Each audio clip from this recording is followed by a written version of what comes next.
Ontario, Pokey Wilson, 13 catches, 201 yards, a beautiful touchdown last week. Looking for a little more tonight, and they said Zach had no one to throw to. Speaking about big games in the air, Sam Emilus, 161 yards against the BC Lions, but unfortunately not enough. Saskatchewan handed their first loss of the season, and key injury as well in that game. As we welcome you inside the CFL on TSN Studios. Kate Burness alongside Enoch Mwamba, Davis Sanchez, Jim Barker. Just to let you know, we have the Ottawa Red Blacks taking on the Edmonton Elks. Big night over on TSN 1 and 5, and of course this game here. Looking forward to it, to say the least. Enoch, if you look at these two teams though, and you look at their records, so you got the 4-1 Saskatchewan Roughriders, and then you got the 2-4 Winnipeg Blue Bombers.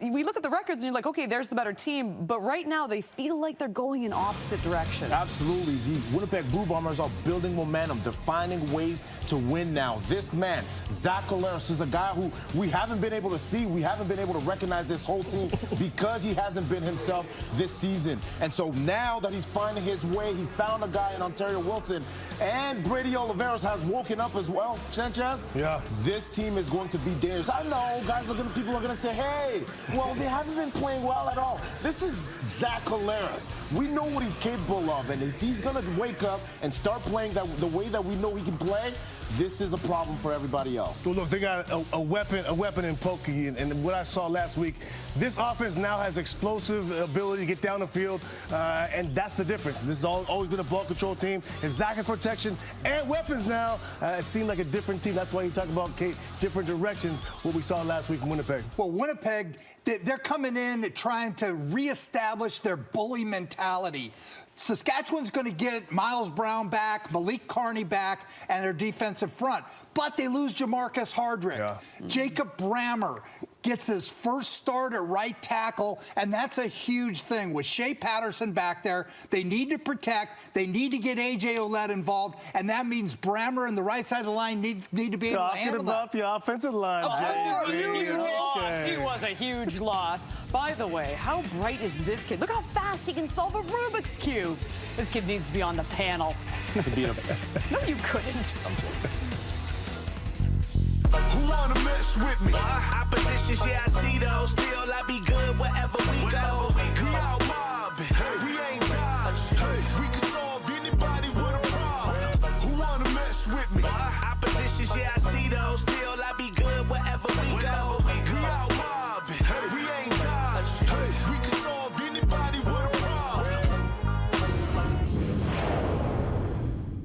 Price of Port Moody, BC. This is your chance to win big. Thanks to Save on Foods' $1 million touchdown to win. If the kickoff is returned for a touchdown, you could win groceries for a year. If 2 kickoffs are returned for touchdowns, you could also win $1 million.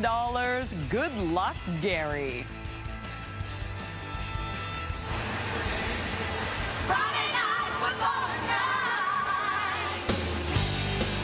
The second half of our Friday Night Football Double Dip brings us to Mosaic Stadium in Regina for the first of 3 regular season meetings between the Roughriders and the Blue Bombers. The Riders suffering their first loss of the season last week on the road in BC. Winnipeg has won 2 in a row and may have discovered another star on offense. Yes, they have, haven't they? It was against Calgary, Ontario Wilson, who replaced Kenny Lawler in the lineup when he went down, had his breakout game. Targeted 16 times, caught 13 of them for over 200 yards versus the Stamps. Got open versus Calgary. Can he do it against the Rider D with the hottest DB in the league in Roland Milligan? He leads the CFL with 4 interceptions. Corey Mace off to a 2-0 start at home. What else matters in Riderville than being unbeatable in this stadium? 2 wins in a row for Mike O'Shea over Ottawa and Calgary, trying to get this team back up to 500. Real nice crowd on a real nice night in the Prairies. 28 degrees at kickoff. Winnipeg won the toss, said we'll take it, and they will get it to start the football game. Bombers, Riders injected into our veins. We're underway, and this is Cody Case on the return. Takes it back up to the 25, trying to kick it to the outside.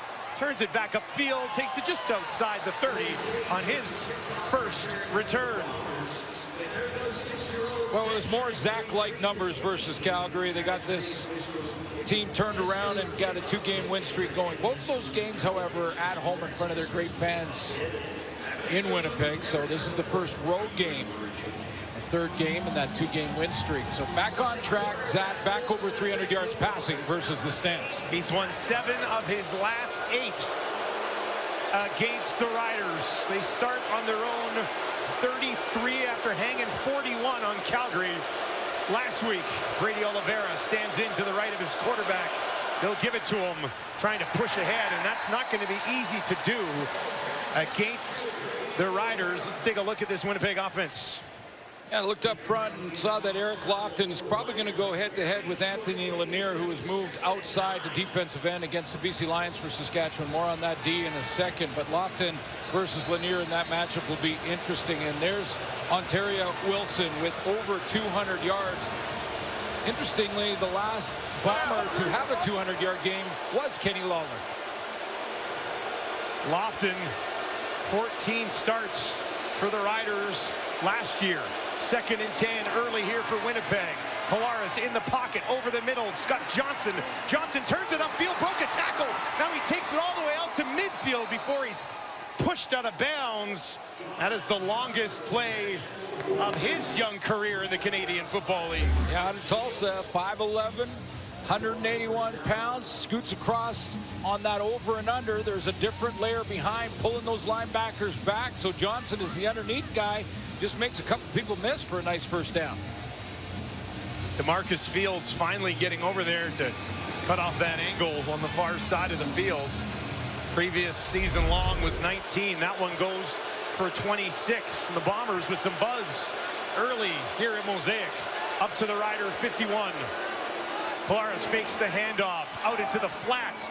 That's complete. Some room here for Clercius. And he takes a big pop, but he's got a first down for Winnipeg and a little bit slow to get up. Kevin Clercius. Well, you know, when these two teams play, it's going to be physical. Doesn't matter if it's early September or earlier in the season. Milligan. He has been flying around. Filling the stat sheet. Roland Milligan leading the team in total tackles, leading the team in interceptions, leading the team in knockdowns. We'll be calling his name tonight. Special teams tackles. Polaris again out into the flat. That one off the hand of Johnson and hung up in the danger zone for a little bit before falling incomplete against this Riders defense. Up front, they get Malik Carney back on the D line, but instead of moving Anthony Lanier back in, they're going to leave him out there. He had 2 sacks versus the Lions in that first game as a defensive end this season. Jameer Thurman has taken the ball away as well, has an interception for a touchdown, 3 fumble recoveries, and there is Milligan, I think the hottest DB in the CFL right now. Must watch on the defensive side of the ball. Milligan absolutely all over the place. 24 tackles. 9 special teams tackles, had 5 tackles, an interception, and a knockdown just last week. Polaris finds his running back, Brady Oliveira. Oliveira takes it down inside the 30. He'll be stopped a couple of yards shy of what they needed for a first down. Take a hard look at this spot, see exactly where they are, because it'll be about 2.5 here, I think. Yeah, in plus territory. Mike O'Shea on the road will take the points and put his field goal team and Sergio Castillo out there. Castillo is 11 of 12 rather, inside 40 so far this season, 85% overall. This one will be from 36, just inside the right hash, to put the visitors on the board first.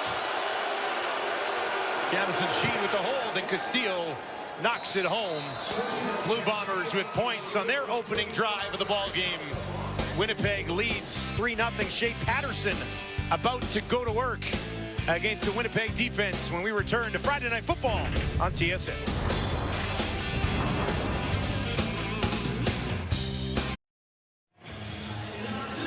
Shea Patterson, 1 win, 1 loss since taking over for the injured Trevor Harris. Yeah, completing 62% of his passes and 1 touchdown, 1 interception. I think he's progressing nicely. That first win against Toronto, the loss against BC, maybe one of the hottest teams in the CFL with one of the hottest offenses in Vernon Adams, but see progression with Shea Patterson. 17 of 25 for 278 yards and an interception in that loss. to the BC Lions. A.J. Ouellette slide back over to his quarterback's right here. Fakes the handoff. Patterson moving out to his right on the run here. And he will pick up a couple of yards on first down after deciding just to stay away from Willie Jefferson there. Well, we're going to watch this matchup. Willie Jefferson versus Jacob Brammer, who is replacing DeMarcus Hardrick on the corner or on the tackle position, and that's going to be interesting to see the youngster out of Vanderbilt replacing Oshie out there on the tackle spot against one of the best rush ends in the game's history. And the guy that he's been leaning on, and Patterson I'm talking about, has been Samuel Emlis. Emlis, 161 yards in that last game. Bombers will bring 5. Patterson in the pocket, down the field, laying one out there. Oh, almost hauled in and out of the hands of Schaefer Baker. That would have been a big one early. Well, it was there. You can't throw it much better. It was down the sideline, and Schaefer Baker has a shot at it. I'm not sure if Diedrich Nichols, who ends up, I think, dropping back with this in the zone look, and then it becomes man while you're down the field. Did he get a hand in there? No, it didn't. It went straight through his hands. Opportunity missed there by Baker. Kicked away. Case takes it at his own 15. Nothing opens up, so he puts his head down and takes a 51-yard kick back to about his own 25. Brady Oliveira starting to get going here. No surprise that the Bombers have won 2 in a row with him going to work.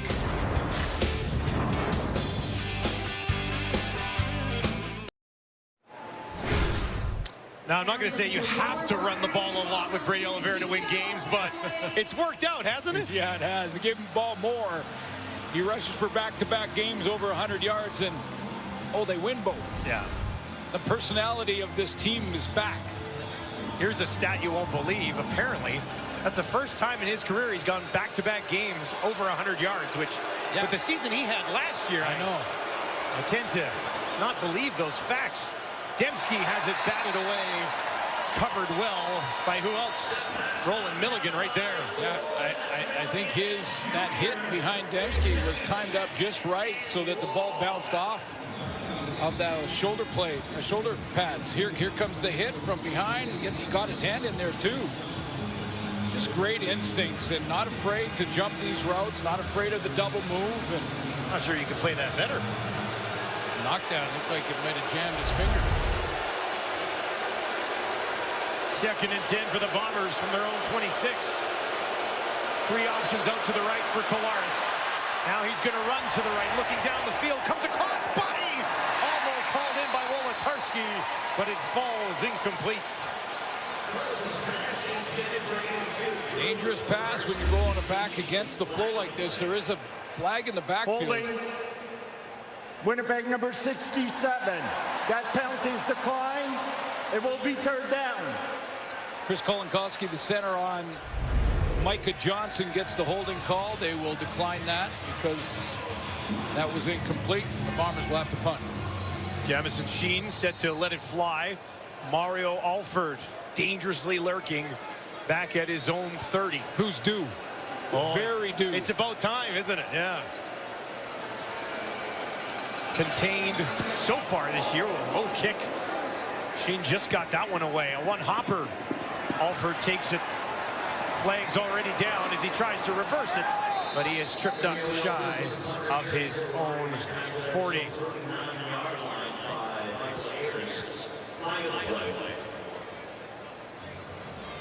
During the return, illegal block. Saskatchewan number 8, 10-yard penalty.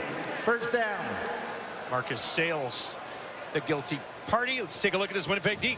So Willie Jefferson versus Jacob Brammer out of Vanderbilt. Let's watch that matchup. They've got a newcomer opposite Jefferson in Taiwan Garbutt. Watch him. They finally think they have the replacement for Jackson Jeffcoat. Adam Bighill will try to keep it all together on that side of the ball. Of course, he is the leader. And boy, Tyrell Ford is really settling in that corner spot. Another interception for him against Calgary. Camara Houston moving on, opening up an opportunity for Ford and making the most of it thus far. A.J. Ouellette with a quick spin, and that'll get him about half of what they need on first down. Riders offense averaging 3.7 yards per carry. That's 9th in the league. Ouellette a little bit better than that. He's got 309 yards so far. Yeah, it's been tough slugging to get the run game going for Saskatchewan offensively. Ouellette did have his longest run of the season versus the Lions in that loss last week. Only 27 yards, but his longest so far. 2nd and 5. Ouellette out into the flat to the left of Patterson, who's throwing over the middle, down the field, drops it in there, just outside the 50, and it's Schaefer Baker. And the Riders offense has their first sign of life here tonight. That right there is Adam Bighill. Adam Bighill's the middle linebacker coming up on a stunt. Now that Shea Patterson sees that, he knows he's got that middle open in behind him and puts nice touch on this to get it over the safety, Brandon Alexander, who was lurking down there trying to replace Adam Bighill. Maybe fool the young quarterback, didn't work with the touch pass. Schaefer Baker now over 300 yards receiving on the campaign. A.J. Ouellette trying to find some space, broke one tackle, gets midfield, and not much more. Kyrie Wilson in his face there.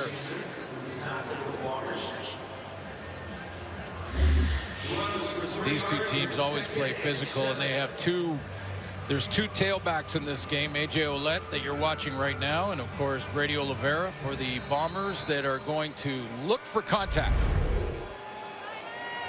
They're not looking to make people miss, I don't think. I really don't think they are. I think deep down, all they're doing is getting the ball and looking for contact. Hey, make that defense pay a price. Empty backfield here for Patterson, right over the middle again. Close to the first down marker.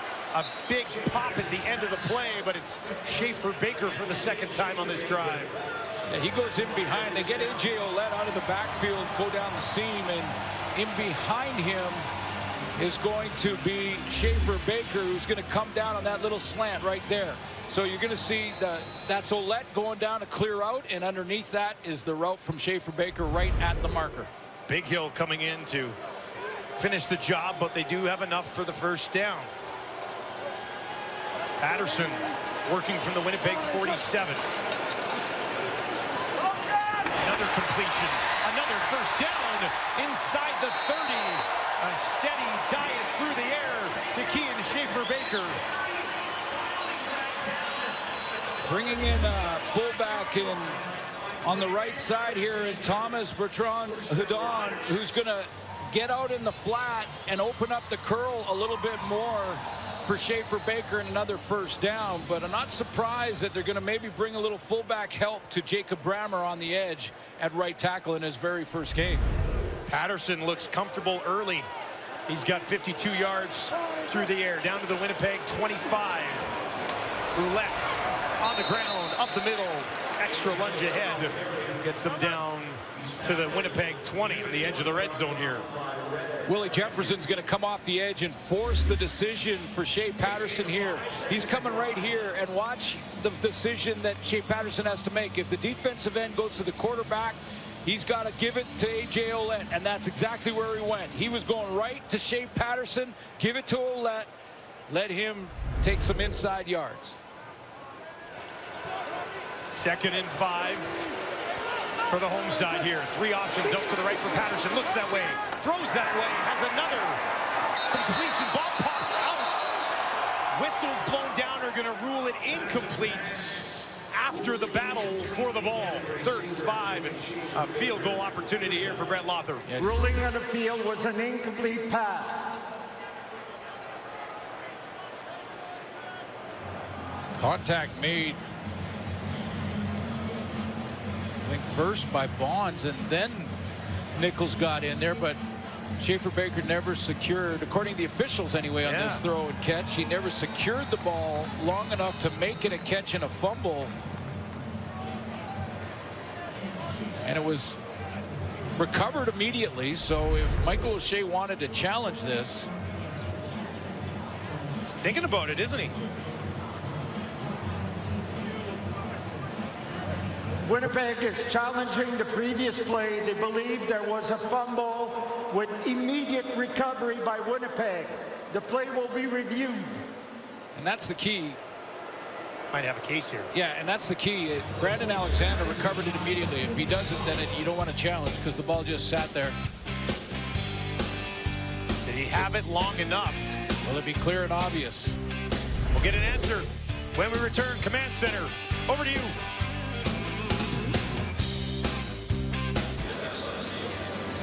First challenge of the game tonight was ruled incomplete on the field. Let's get to the official ruling.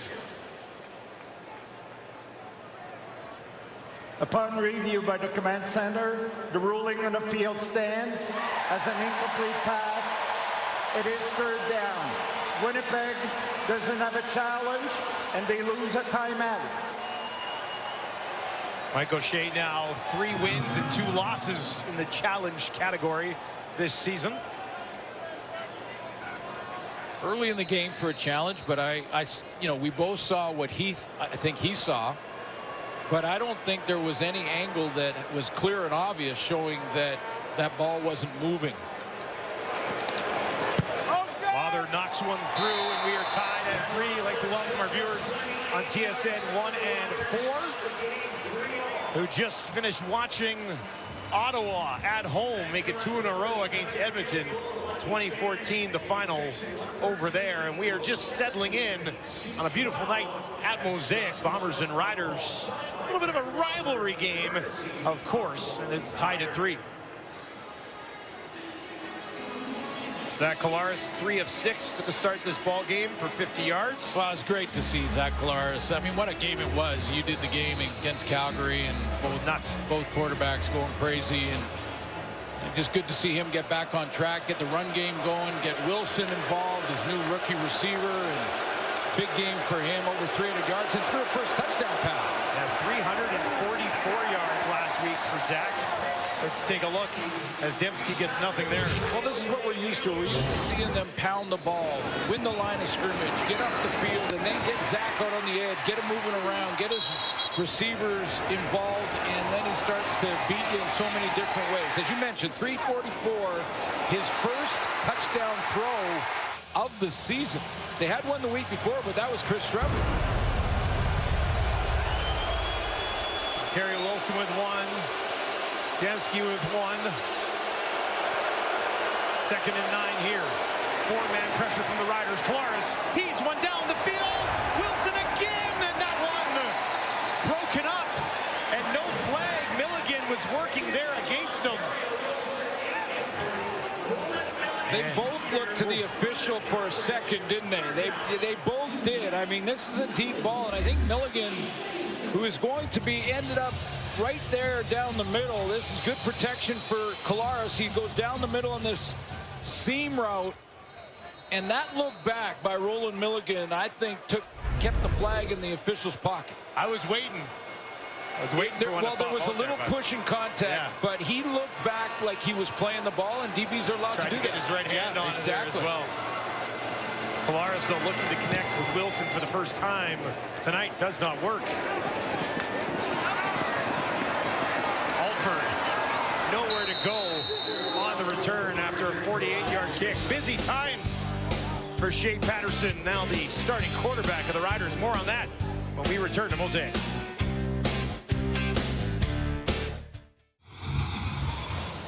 Well, look at Shea Patterson with his 2 favorite things in the world, his son and game film. For more on that arrival, let's send it down to Britt Dork. A wild series of events for Shea Patterson. After getting his first win as a starting quarterback in the CFL, he hopped on the first flight out of here to try to make it back to Michigan in time for the birth of his first child. And he did it with 2 hours to spare as he and Jessica welcomed Carter Michael Joseph Patterson to the world on July 6th. I said to him, Shea, I can't imagine the adrenaline rush you had in that 48-hour span. He told me, Britt, it was the best weekend of my entire life. A couple of big boxes checked there for Patterson, don't you think? Wow, let's get started early. Yeah, on the game film. The real miracle was making it on time. What are you saying about travel these days? No comment. 1st and 10 for the Riders from the 27. Pressure. Shot. He heaves it down the field. Had to. with a couple of bombers, including Willie Jefferson, right in his face and a little bit of a grimace as he gets back to his feet. Yeah, tons of pressure coming up top here. Really 4 men with the linebackers really hugging the line of scrimmage. So it wasn't an exotic blitz, but there was pressure off the edge without question from Owen Huber. Huber doesn't have a sack yet this year, but he's got a couple of tackles for losses. 2nd and 10 for Patterson. 3-man pressure again. This time thought about taking off. Now he does, looking for some space, lunges ahead, gets it out beyond the 35, but will be at least a yard shy of a first down. Decision time here. Coach Mace is looking right at it. It's right in front of the Rider bench where the markers are.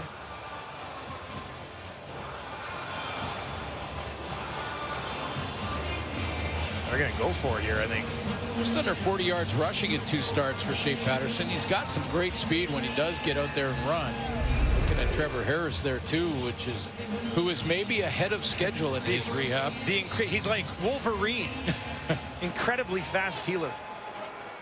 3rd and 1, a big one too, from the Rider 36 to keep this drive alive. Patterson pushing ahead. Big Hill meets him right at the line of scrimmage, and this will be close. It will be. He looked like he got a bit of a spot forward progress, but Adam Big Hill is a master at this. I mean, he is closing in on 1,000 defensive tackles in his career.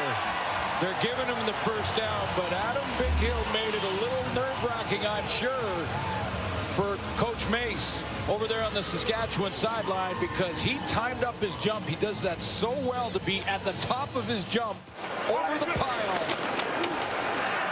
when the quarterback is arriving there. Patterson got just enough, and that'll give them a fresh set on their own 37 here. 4 receivers out to his right. They'll hand it off to A.J. Ouellette, who picks his way ahead for about 5 yards on that first down carry. Clearly, the Bombers defensively are looking at Shea Patterson as a real run threat outside, because that's the 3rd time in a row now on a play just like that Willie Jefferson has gone straight to Patterson. He's gone right up the field, straight to Patterson. So you're basically looking at the defensive end is not trying to take the back first. They're going to make them hand it off inside and let the interior of the D-line take care of it. Look there at their Jordan Younger, yeah. Coordinator Jordan Younger. Patterson looks to his right, throws that direction, and that is broken up by Retta Cramsey as they're looking to go back to Schaefer Baker. That's his 6th target of the ball game. Yeah, maybe a mismatch as far as height. Schaefer Baker at 6'4", trying to get him out there on Cramsey at 5'10". A nice play underneath that throw for number 6. Patterson has attempted 7 throws. 6 of them have gone in the direction of Schaefer Baker.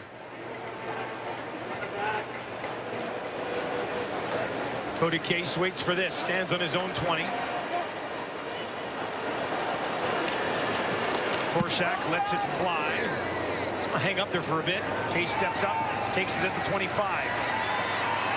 He's in trouble. Taken down almost immediately after a 43-yard kick. Roland Milligan. What doesn't he do? Man, Milligan. Well, this is the toughest part too, and what's really quite remarkable is that Milligan leads his team in special teams tackles, 9 coming into this game tonight, but he has to do this, go down 45 yards, is basically a barroom brawl all the way down with the opponent, then he makes the tackle. Now he's got about 20 seconds to get his breath and get back there and play halfback in the short side of the field. 10th special team tackle of the season for Milligan. Brady Oliveira up the middle. His best carry of the ball game by far, and it's not easy to do against this Riders defense, but they end the first quarter with Brady Oliveira on the ground. Defensive battle between the Bombers and the Riders so far Lawler and Castillo, the only players to find the scoreboard. Settle in. Friday Night Football second quarter action coming up on TSN. Welcome back to Mosaic, everyone. Thank you very much for joining us. We are deadlocked at 3 through 15 minutes.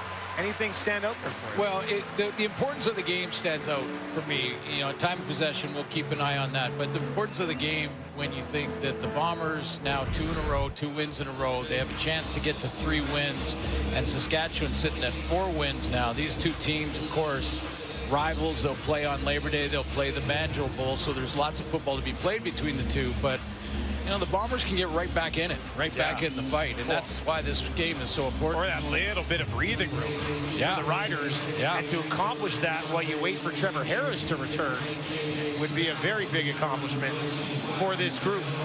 A group that's been so good defensively all year. And probably take a defensive battle here against the Bombers if they can.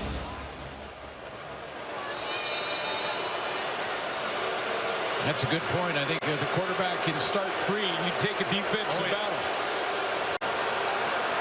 Oliveira on the ground again, and he was tackled immediately. C.J. Rivas gave him no room. Yeah, really canceling the gaps. The gaps are the spaces between the offensive linemen. You can see all those black jerseys. I mean, I hope you can see them, but you can see all the black jerseys right in the hole, cutting down Brady Oliveira. No comment on the numbers from the booth. Cool jerseys, I get it. The kids love it. Up close, they look terrific. Claris dumps it over the middle. Oliveira turns, pushes ahead, and he'll be about a yard shy of a first down. So a decision on the other side here. Chris Strevler, no hesitation onto the field for Winnipeg. Yeah, right in front of the Bombers, and Mike O'Shea can see it. He knows exactly where the ball was put down, and it's inside of a yard. But you know what's remarkable about the really good backs? They always get tackled forward. So it's another yard and a half to fall forward and not get rocked back and go backward. Strevler for the first time today. The look from above. Strevler finds the space. Deontay Williams on the tackle, but a first down Winnipeg. How about that look? Most teams will call this short yardage play the wedge. They'll call it the wedge formation, and you saw from that last angle, awesome angle, right from above to take a look at where Strevler was dealing with and what gap he might try to hit. He went off the left side between guard and tackle, hit by the DB, Deontay Williams, but that was a interesting angle to see the wedge in action. Deontay Williams playing that boundary side with Milligan, also having a nice year. A couple of interceptions for him already. Polaris near side. Johnson grabs it, tackled immediately by DeMarcus Fields.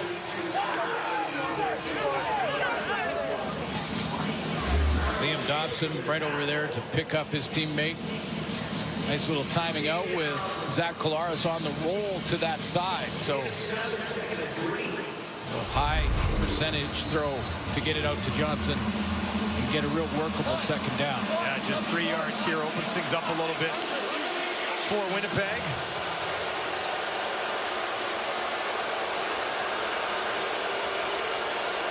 Crowd of Mosaic trying to get in the head of Zach Collaros. Oliveira, pretty big hole. He's got a first down inside the Rider 50.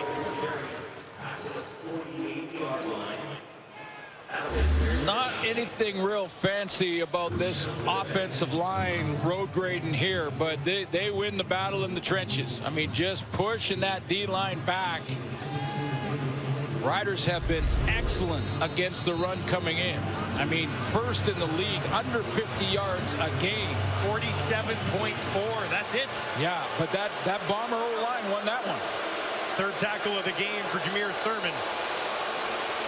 Oliveira, 21 yards on 4 carries. To go back to him again. That's more like what they've been doing. Suffocated at the line this time. Corte Moore and Miles Brown with the double team. Yeah, this time you're going to take the gaps, be disciplined upfield, and this time, so you give that last down to the Bombers O-line. Line of scrimmage won by the Riders this time, and Miles Brown led the way. Loss of about half a yard on the play. Those guys in the interior take pride in that run defense.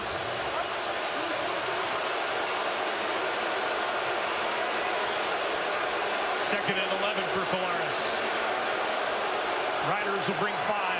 Zach gets it away just in time. Wide open far side. Bounces up and knocked away. Milligan again. And he remains down on the field, slow to get up.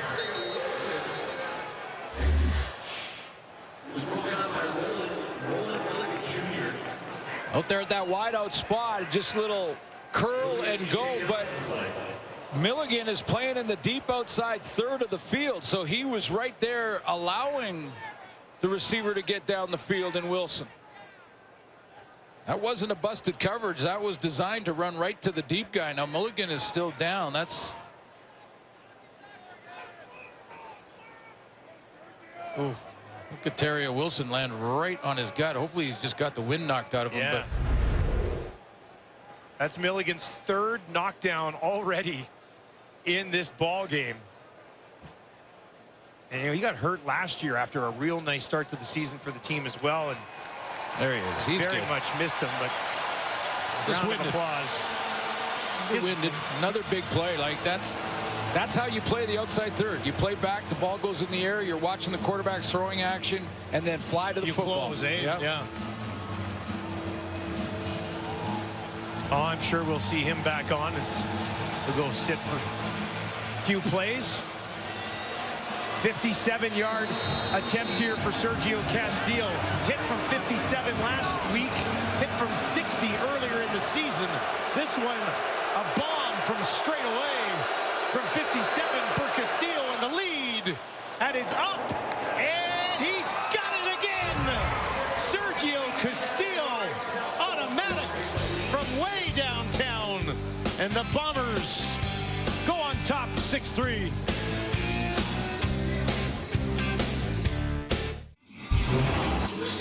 Let's take another look at Mr. Long Range Castillo with a hold nice here from Jamison Sheehan, the punter, who puts it on the grass, not even a tee under this ball. And you mentioned, Dustin, a 60-yarder this year, a couple 57-yarders this year. And keep in mind the pressure on a kicker now when you got a guy like Mario Alford. Oh, yeah. If you miss this field goal and that far out, that's a returnable ball in a big way. Castillo is now 5 of 6 from beyond 50 this year. Emelis for the first time in the ball game from Patterson. First down, Riders. That's a great throw in the roll by Shea Patterson. He had to change his launch angle here. He was in a bit of a run and kind of faded away from this throw, but the accuracy bang on there on a great throw. I think he's shown great progression, Patterson, over the last couple of games. I know he won one and lost one, but against the Lions, they had a couple of busts in the coverage, and he recognized it in just his second start. First and 10 from their own 52. Big Hill's going to bring some pressure. Patterson gets it away. Sean Bain makes a couple of men miss. Still going. Bain down to the 35 before he's finally tackled on the play.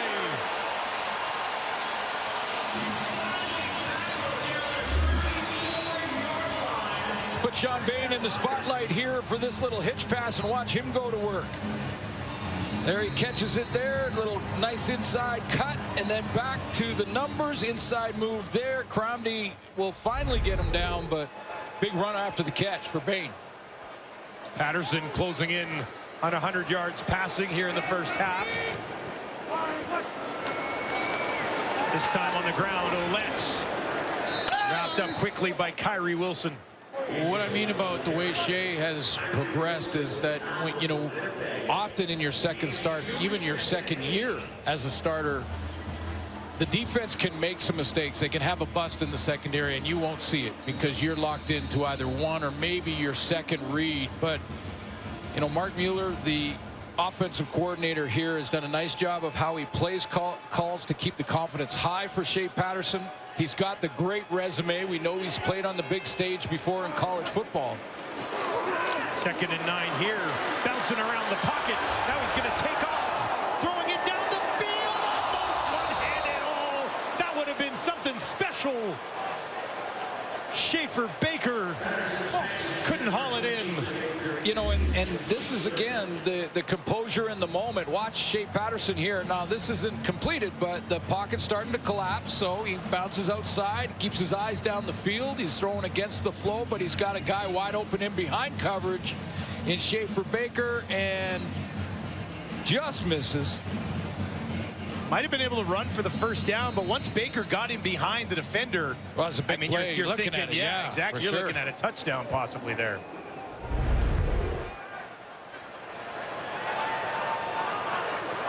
$41-yarder for Brett Lothar to tie this game at 6, just inside the right hash. And he makes no mistake. Teams exchanging field goals here in the second quarter as we wait for the offenses to explode.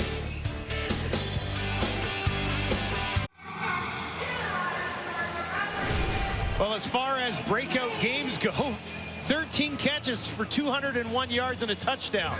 Pretty darn good. For more on Ontario Wilson, let's send it down to Britt Dorf. And do you know what's funny, Dustin? When I asked him and Colaros and head coach Mike O'Shea about his performance last week, they all said, yeah, we knew he was having a good game, but we didn't realize how good he was until afterward when we looked at how wild those stats were. But Wilson remained very modest about it, saying, well, I have to continue and have a great game again, so people know it's not just a fluke. But did say a lot of people had been reaching out to him all week. A lot of fans, a lot of family, former coaches, and although his nickname is Pokey, given by his grandmother, I would say, Dustin, the best one when they said they should call him Manitoba Wilson. Ah, yeah, that was a great one. I saw that on Twitter. Manitoba Wilson. It makes sense. Another tackle there from Jameer Thurman on Brady Oliveira.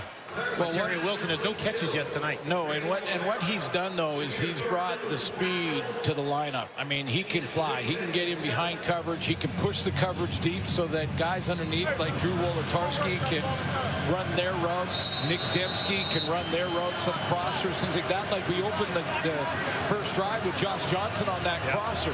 Similar plays like that. When you've got a speed guy that can take the top off the defense, you got a chance for that underneath stuff. Bombers 2 for 7 on second down. Riders the same on the other side. Polaris needs 7 here. Far side of the field, drops it in. And that is caught. One tackle broken. Clercius using his big body over there. He'll be stopped short. Yeah, but I would suggest for Clercius, a young player out there on the right at the sideline. He's going to run this right at the marker, basically. Now, if he just backs up, almost just backs straight up to the marker, he might get it. He's looped back, lost 2 more yards. Like catching back pedal? Yeah, just catch it there. You have to come back to make the catch, but once you do, catch it back up a couple steps and then just turn into that first down marker. Third down and a couple here. Jamison Sheen out to kick it away. Not going to risk it with Strevler this time. Alford casually trots over, takes it at the 15. 49-yard kick gets returned just outside the 20 on a picture-perfect day and night in Regina.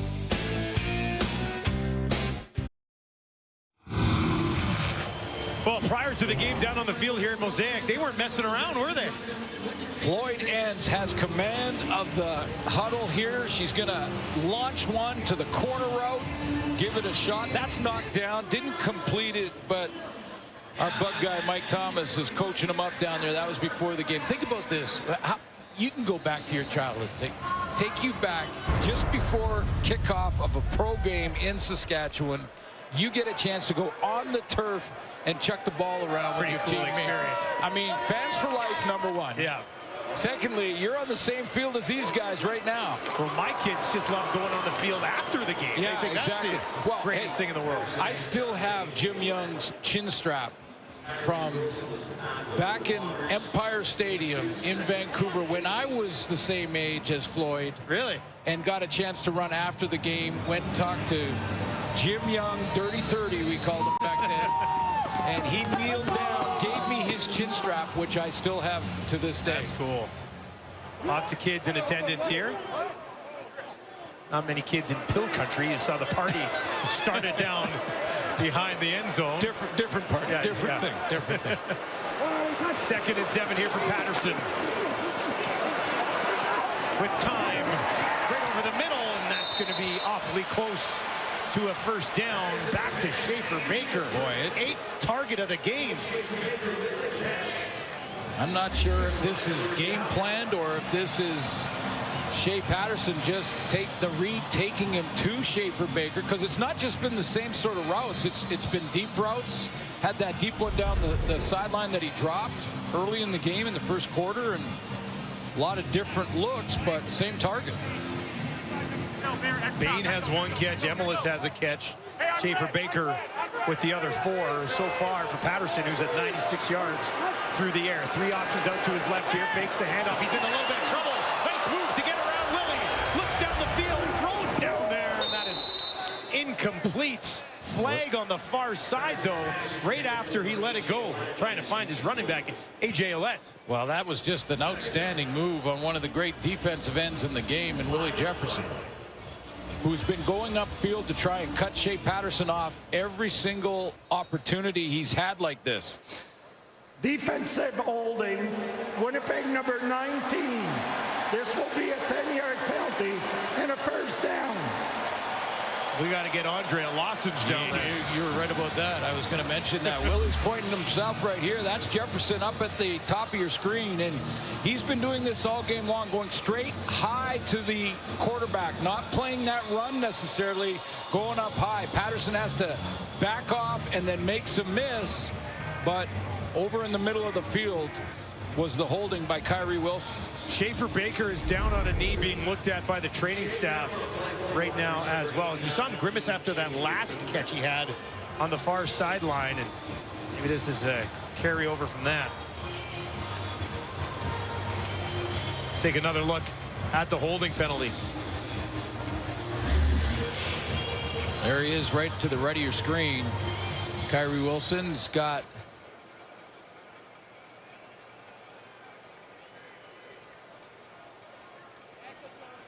a little bit of holding on the up move by A.J. Ouellette there. I don't know. That was very little. A.J. Ouellette with a big burst right up the middle, all the way down to midfield. This was almost a bobbled snap, I believe, as well. But Patterson did a great job to tuck it in there, and Ouellette did the rest. I won't harp on it, but I think there's Bomber fans that weren't real happy with the call, with that call on Kyrie Wilson. But this, moving on, is A.J. Ouellette getting that run game going. Again, they've been playing with fullbacks in there to help out the offensive line. We've got 2 rookie tackles playing. 41 yards for Ouellette. Patterson gets this one away near side, and that's hauled in right at the 45. Back to Emelis for the 2nd time in the ball game. Now, it's been a real hot day here in Saskatchewan. Humid day. There was a thunder shower way before the game, 2-3 hours before the game. I'm wondering if Schaefer Baker may be cramping up. He's been targeted 20 times. I'm wondering, is your air conditioning working at the hotel? Mine wasn't. I was a sweaty mess all day. Oh, mine's working. And no, you can't sleep on my couch. Our doubleheader, we got a 6-6 tie. We'll break it all down. Plus, Paul LaPolice is here. You know what that means. Whoop, whoop, whoop. It is the time of La Police. No. It's the sound of the LaPolice. It is the sound of La. I'm just confused. Yeah. I don't know what's happening. Well, we're going to have to watch. Yeah, it's going to be good, though. 2nd and 4 here for Patterson. 4 options out to his right here. Bombers are going to bring some heat. Gets it away. There's a flag. The pass is completed. Would be enough for a first down, but there's a flag on the near sideline here. Pass was to Bain.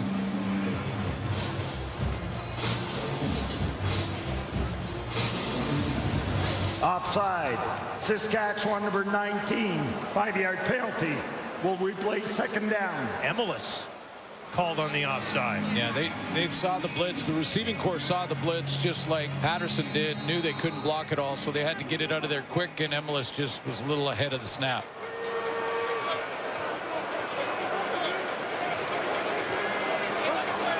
Second and 9 now for Patterson. pressure coming. Hit as he throws down the field. Incomplete. Patterson, though, got folded up. Bounces right back up, though. And that's good to see for Riders fans.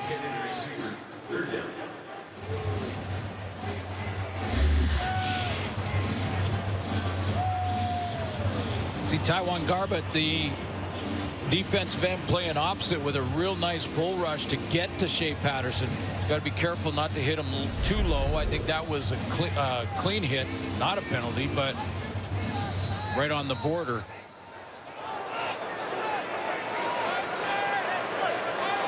Horszak, a couple of guys on side will lay this one out there. Case grabs it just inside the 10. A little bit of a burst before he runs into a wall of Riders just outside his own 20. With 2.5 minutes remaining on the clock. Huge game on Sundays. We're heading to Calgary as they will honor Ollie Buono, throw him on the Wall of Fame. Working there with Doug Flutie. There's Dave Dickinson, a very young-looking Dave Dickinson. Working Jeff Garcia. Casey Printers. Remember Casey Printers back in the day? And this is a 5-time Grey Cup champion as a head coach, 4-time coach of the year, 3 of those championships with the Calgary Stampeders, and they will honor Wally Buono on Sunday. Is 282 wins good? Yeah, I think so. I think so. That's as good as it gets. Brady Oliveira with a decent chunk on first down here as Collaros has a ton of clock to work with late. And remember, Castillo's range is whatever the heck he wants right now. I think I saw Derek Taylor, who's standing just next to us here up in the broadcast booth. I think I saw he tweeted practice this week. Castillo was hitting from like 63, 65. So in an absolute zone right now as he paces the sideline. Riders will try to get this ball back instead. Collaros in trouble. Can't get rid of it, and now it's taken down. Riders defense gets there. Malik Carney, his first sack of the season, comes at just the right time for the Riders.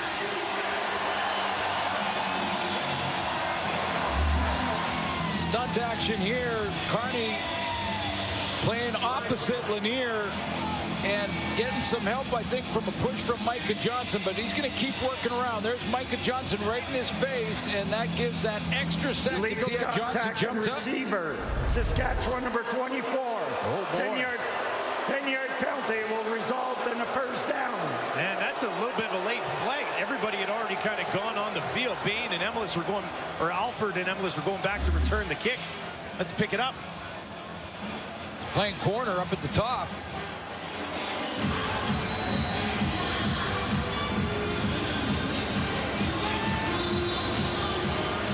I don't know about that. You know, at the end of the day, that's one each. Yeah, I would say that.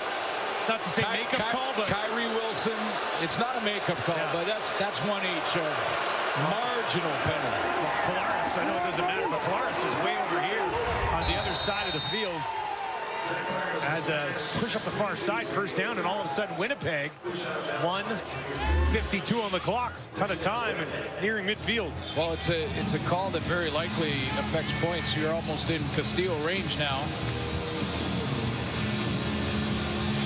Those legs churning after that first tackle attempt, but Zach Collaros now lots of time and could think about more than a field goal, of course, with that much time left. 27 yards on the ground for Brady. Empty backfield this time for Collaros. On the run, down the field, and that falls incomplete. Was looking for Wolotarski, who was covered relatively well on the play. Marcus Sales working against him. Important second down here, too, for both teams. I mean, a chance for the Bombers on the road to get in at least field goal range, take a lead in at halftime. And a stop here. I'm not going to say it keeps it out of Castillo range, but see what happened to Zach Collaros.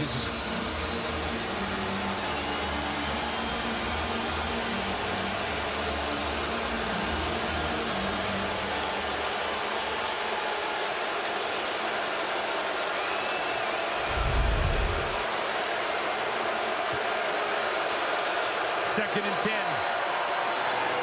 Oliveira. Oh, heavy collision. Right at midfield. Wow. C.J. Avery laying the business on Brady Oliveira.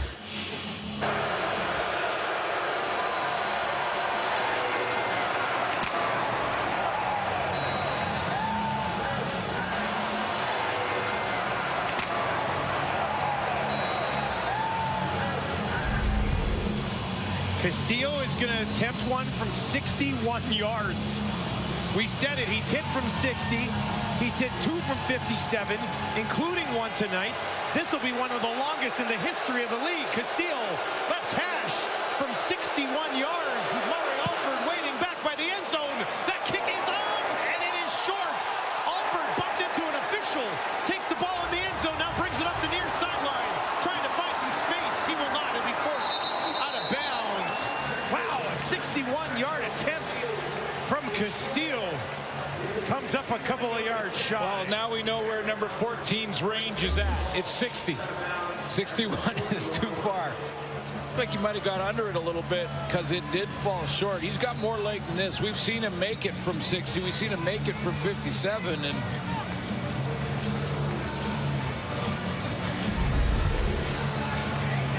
the concern for Winnipeg on those long ones, of course, is Alford, but they covered it well. They did a good job getting down the field, yep. So 1st and 10 for Patterson. 72 seconds to work. Starting on his own 30 here. Can he give Lothar an attempt before the end of the opening half? 4-man rush. Patterson stays in the pocket. Now he's in a little bit of trouble. Takes off. There's a hold for sure. As he took that outside. One of the big fellas, a little overzealous. And this will be coming back.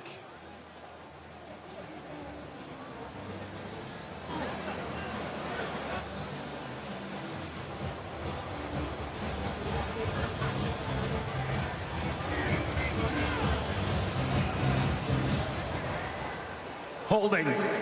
Saskatchewan, number 51. 10-yard penalty. Will replay 1st down. That's Godber, the center.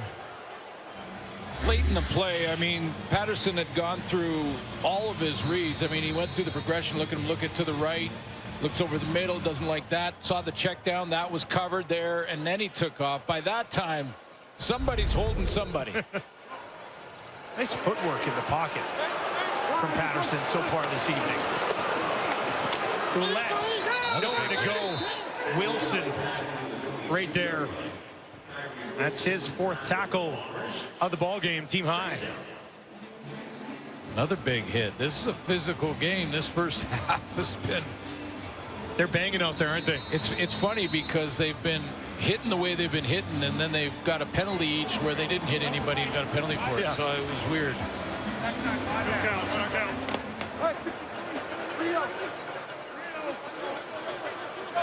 Second and a long 18 for Patterson. He's going to be under pressure again on the run. Intercepted near sideline, but there's a flag on the field. Terrell Bonds takes it away for the Bombers. But what is this flag?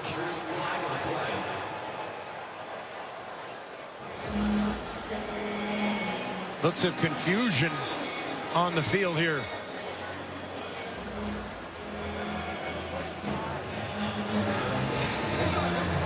Holding. Winnipeg, number 9. This is a 10-yard penalty. Will replay 2nd down.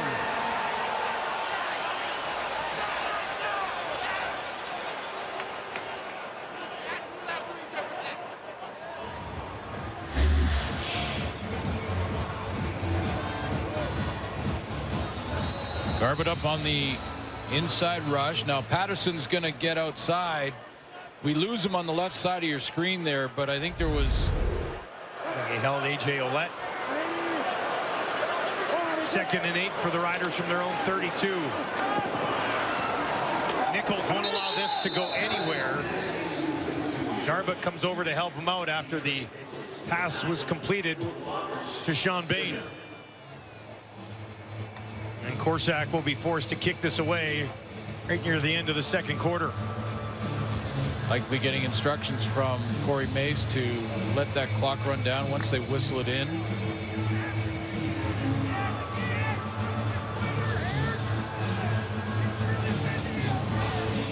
Cody Case slides back to return this. 25-year-old out of Illinois, spent 4 seasons at South Dakota as well.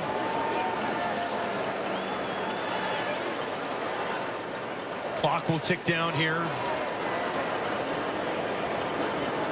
Korsak takes it, gets it away. Brian Cole almost got home there. Case will take it with zeros on the clock. At the 30. And he will be wrapped up and taken down. And we have a 6-6 tie. A real physical battle here between the Bombers and Riders. Yeah, and it is that defensive struggle that you talked about. But I think Shea Patterson's numbers would be better if not for a few drops. I mean, an early one that was a deep ball, a couple that were very catchable. Jameer Thurman's got a team-high 5 tackles. He's with Britt Dort. Jameer, you guys talked this week about getting Zach uncomfortable out there. So how do you evaluate the defensive performance in the first half? I think that we did a pretty good job. On second and long, we got to be able to get off the field. We got to put our offense in better field position. But I think we just got to build on the first half. Well, seeing how close this game is, what's going to be important in those final 2 quarters? Turnovers. Turnovers. That's going to be the difference maker in this game. Who's going to be the first one to create a big turnover, create that spark for the offense. Thanks so much, Jameer. Have a good second half. We'll send it back to Kate and the panel. And that panel would be Enoch Mwamba, David Sanchez, Jim Barker, and we've got ourselves a 6-6 ball game. And as JB would say, it's a good old-fashioned slobber knocker. Yes, We're loving the That's the way physicality it of has this to be. game. The defenses, the lines have been great so far, and honestly, that has to be the storyline of the first half. Chance. Yeah, and Jameer said it. Thurman said it. It's going to be turnovers. They're going to be key in this game. You're seeing great defensive performance. You're seeing physical play, and that's really, I expected more from Winnipeg offensively. They're out of their 6 drives in the first half, 3 of them were 2 and outs. Let's give credit to Sask right here. There's Milligan again. Is that 3 pass breakups in the first half? Milligan is all over the place. And then you saw the front. And you love this front. I know Enoch and Sask and what they're doing. Yep. I love their back end. And then you saw a combination of both getting after Zach in the first half. And then, again, flying around C.J. Rivas. Rookie, 5'11", 230 from Louisville. That's like in the Enoch weight category there. Little short, squatty kind of guy. Short. Okay, I mean, you're short, not short compared to me. But anyway, physical play in the first half. And really, looking at these offenses, it's going to be turnovers are the key. And for Saskatchewan, he's got to make plays. Shea's got to make plays with his legs. That's the only way I see them moving the ball. Man, this is the type of game you want to watch, you want to hear, actually. You close your eyes and you kind of listen to the pads hitting. Ooh, I sound like a linebacker, don't I? But you watch this game, you look at Shea Patterson. That head, you look like one, too. When he's extending the plays, this is when they've been able to be successful here. He goes through the pocket and allows to extend the plays and buys time for his receivers and rushes also for first down yardage. They're going to have to do a little bit more of that if they want to be successful against this defense in Winnipeg that is playing extremely well right now, restricting them. And one other thing that I think they got to do on offense, especially for Saskatchewan, they have to be able to hand the ball off to A.J. Ouellette so they can get first downs. They did it a few times. He got a few first downs, but they got to do a little bit more of that. Both lines on the defensive side are playing well, which means the offensive lines are struggling. We've had a few runs. A.J. Ouellette had a few runs. Oliveira had 2 runs. You're going to see one of them right here where he's going to be able to pick his way through. But that Saskatchewan defense has played so solid. That penalty that got called right in the fourth, right before Sergio's 61-yard field goal attempt, where it was away from the way he was. And you know what? Maybe but I was so glad that field goal didn't go because that should not decide the game. The players should. And it was a great play by the defensive front of Saskatchewan to get to Zach and to have it taken away by a guy on the other side of the field having really nothing to do with the play. And so, like I say, for me, I think justice prevailed. Whenever you could put pressure without blitzing, you're in good shape as a defense. And look, I want to say you're a tremendous athlete and a physical specimen. I'm sorry if I called you short. You just saw what happened between him and Milt, right? You didn't want to get involved. I don't want none of that. I was just saying. I understand what you're doing here, Chess. Was Smart he man. challenging me? No, not at all. Okay. Great first half. Through the roughest times, I remain the blood, the sweat, the hurt, the pain. If I fall, the fault is mine. To blame, I get up and tough. What I became, I go hard, hard, hard, hard. I go hard, hard, hard, hard. I go hard, hard, hard, hard. I go hard, hard, hard, hard. All right, we got another great games coming up in Week 7 in the CFL. Saturday, you can see the Argonauts taking on the Hamilton Tiger Cats. Toronto has won 6 straight meetings with Hamilton. Pre-game at 6:30 Eastern in that one. Then it all wraps up on Sunday. The BC Lions in Calgary to take on the Stampeders.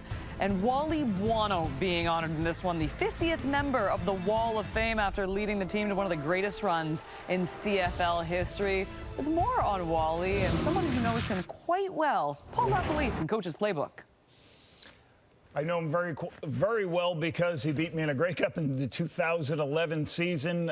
You see there, it's me. I'm helping him get to all his wins, some of his wins in the 2011 Grey Cup. But Coach's Playbook tonight, we are going to congratulate Pasquale Wally Buono. And started his coaching career in 1982 with the Montreal Junior Concords, all the way to the wingest coach in CFL history. Let's talk about his Calgary time.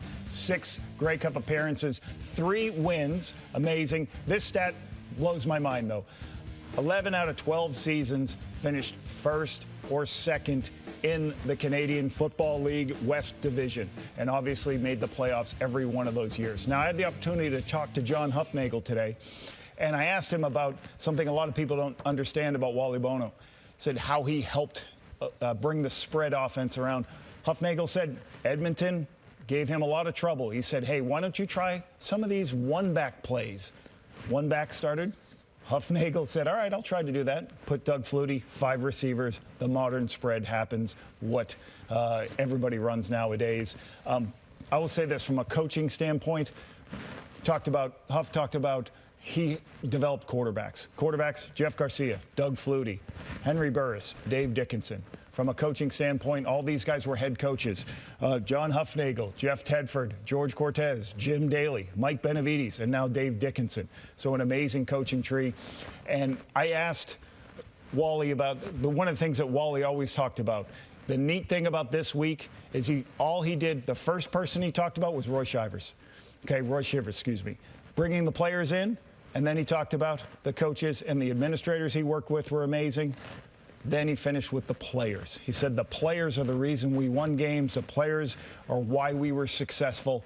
Once again, a sign of a great leader is somebody who takes all the blame and deflects all the praise. So I've got my T-shirt here that was sent to us. So hopefully Sunday, you see it right there, my Wally T-shirt right there. All right. Make sure, I hope Sunday you have a great day, you and your family, Wally, and enjoy going on the Wall of Fame. And just T-shirts that were sent our way. It's also the Wally Buono bobblehead. Well deserved. Well deserved, Coach. Love you, Coach. Hi, Jim.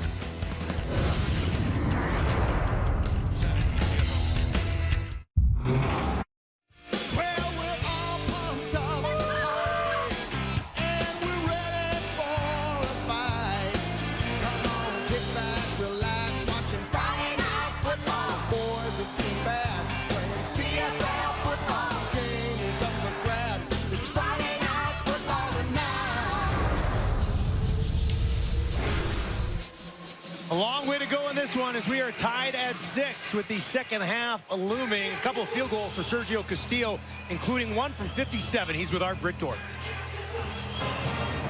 All right, Sergio, 61 yards would have been tough for anyone, but you still have been very clutch for this team the last few games and tonight. How do you get it done out there with these long ones?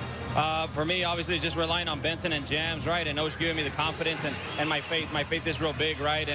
And you had mentioned before, you know, who am I kicking for this year? And it's honestly, it's for my niece, Sophia, that she's going through, she has leukemia back home, you know, in Amarillo. So Every kick that I do is for her, you know, and she's shown a big strength for our family as well, right? So, saludos, Sofia, te quiero mucho. And she's, like I said, she's the reason that, you know, that gives me that extra strength. Well, our thoughts are with you, and we wish you all the best here. Thanks so much. Saludos.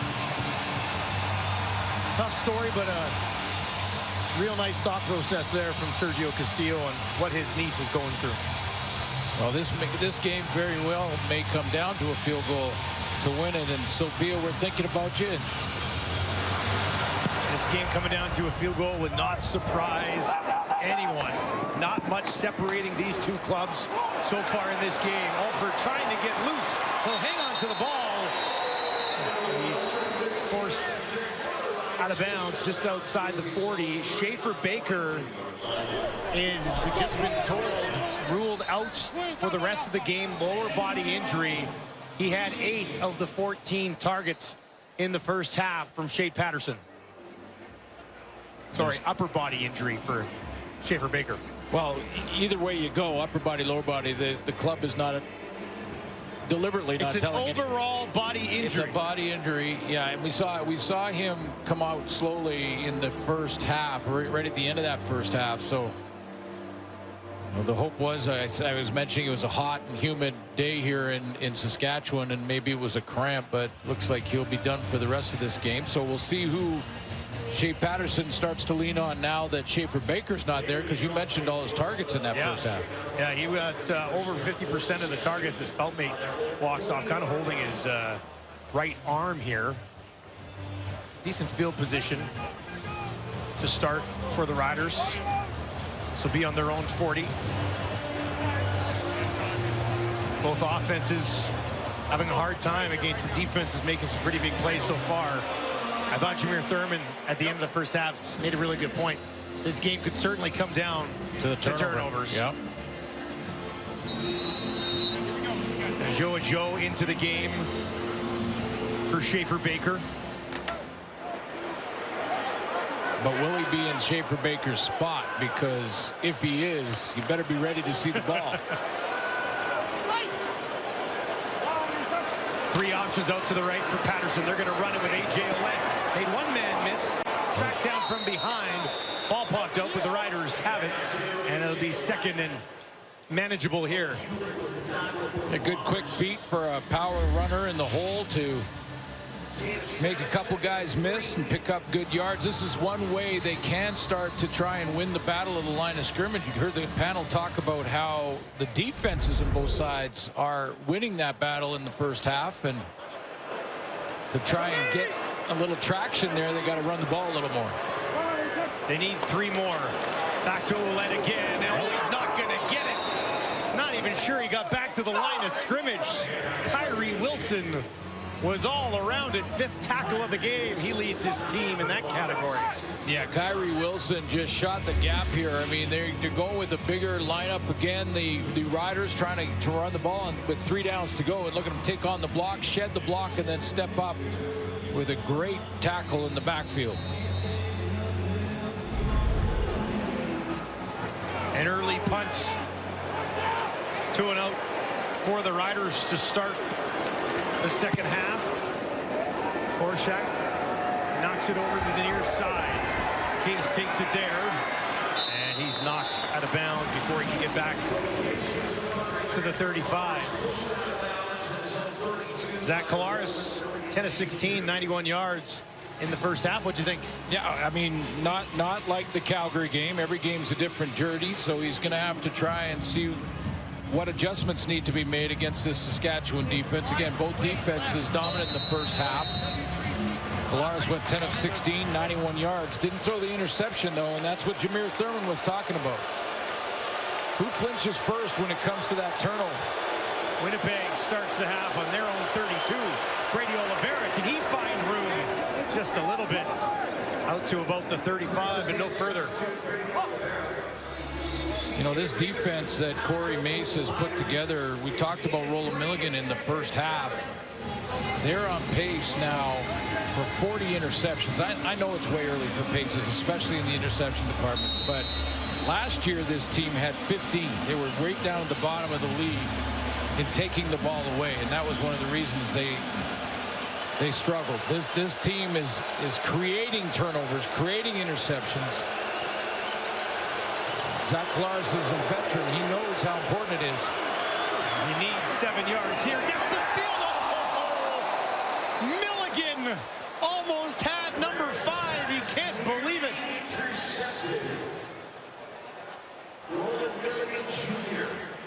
Of all the guys you'd think would haul one in this year.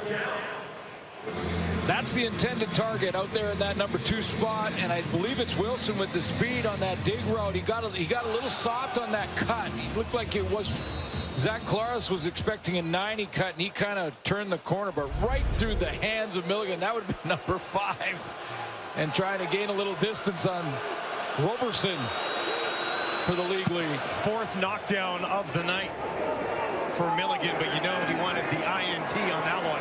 Now here's Alford. Can he find a little bit of space? Back to the 35. And no further for Super Mario. Milligan all over the field. Wants that one back though. CFL on TSN does not stop as the Argos head to the Hammer to take on the Ticats tomorrow at 7 Eastern, 4:30 Pacific on TSN. 6:30 pregame will get us started.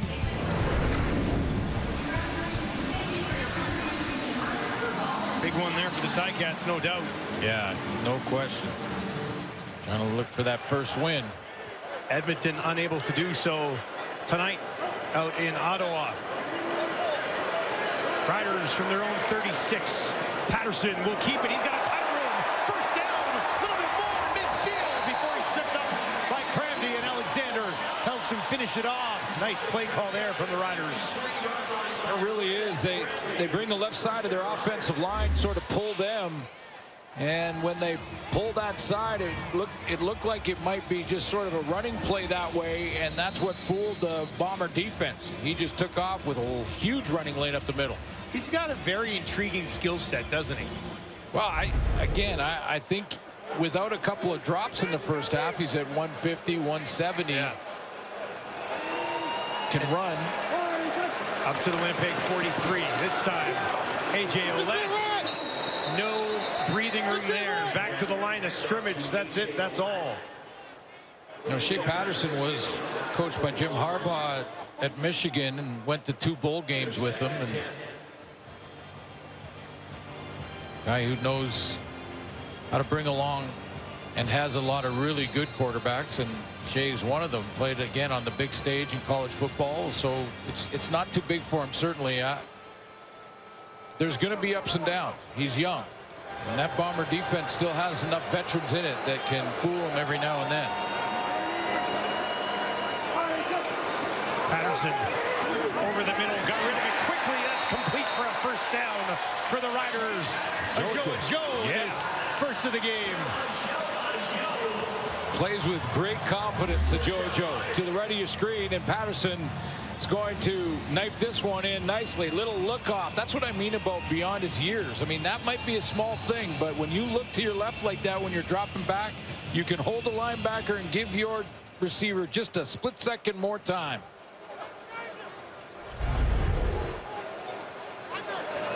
Down to the Winnipeg 42. Patterson looks to his left, throws to his left, going up and down. It's hauled in just inside the 25. Aju again. Boy, it's infectious, isn't it? He has fun, doesn't he? I thought he broke the huddle on this play with a huge smile on his face. He got out there. He must have known he was the primary, and look at him go up and rip that down. A little bit of hang time there.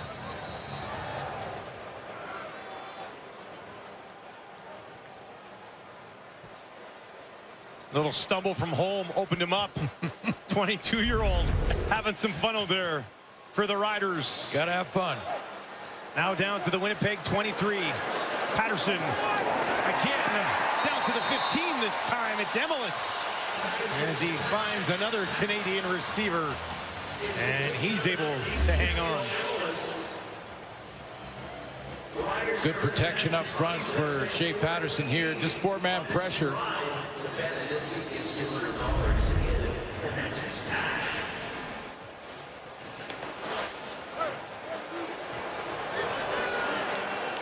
Eight to Emelis. They need 2 more for a first down. Working from the Winnipeg 15. Patterson will keep it to the end zone.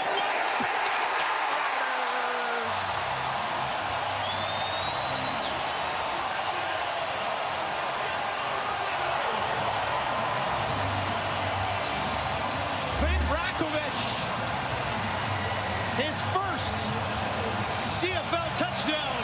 I mentioned the fullbacks have been coming in to play a little tight end. I'm sure it's because of the young tackles that this offensive line is playing with in this game tonight for Saskatchewan. So Ratkovich comes in at that fullback spot, lines up as a tight end, and the Bombers don't count. Just his second catch of the season. And this one puts his team up by 6.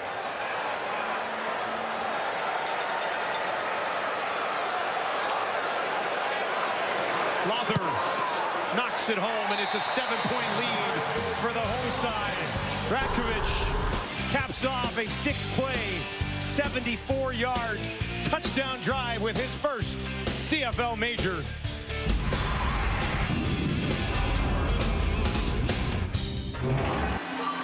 Clint Ratkovic playing right over here at the tight end spot, and he's going to just sneak out of here on the snap of the ball and run that little corner route.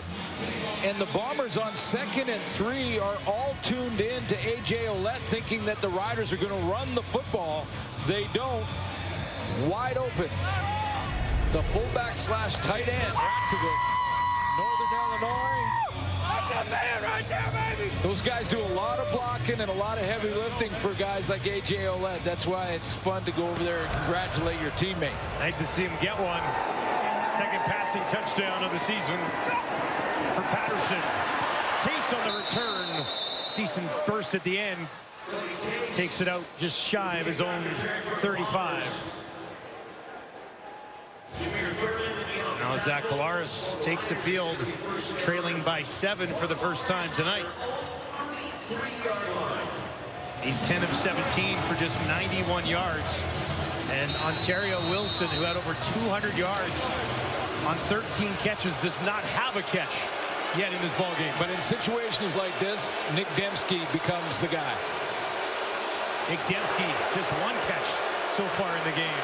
Collaros has a completion far side. It's Brady Oliveira. That's his team-leading 6th reception of the ball game. I just think when, they really need to kickstart their offense, Oliveira is going to be part of it for sure. But Nick Dembski is the guy who can run so many different routes. You can even run him on the fly sweep if you want to run a conservative type play. Run him on that fly sweep. He gets the edge. He gets the corner.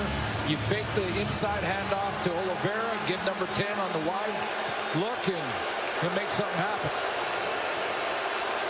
Bombers just 3 for 11 on 2nd down. Can they get one here? No, they're going to be stopped short again.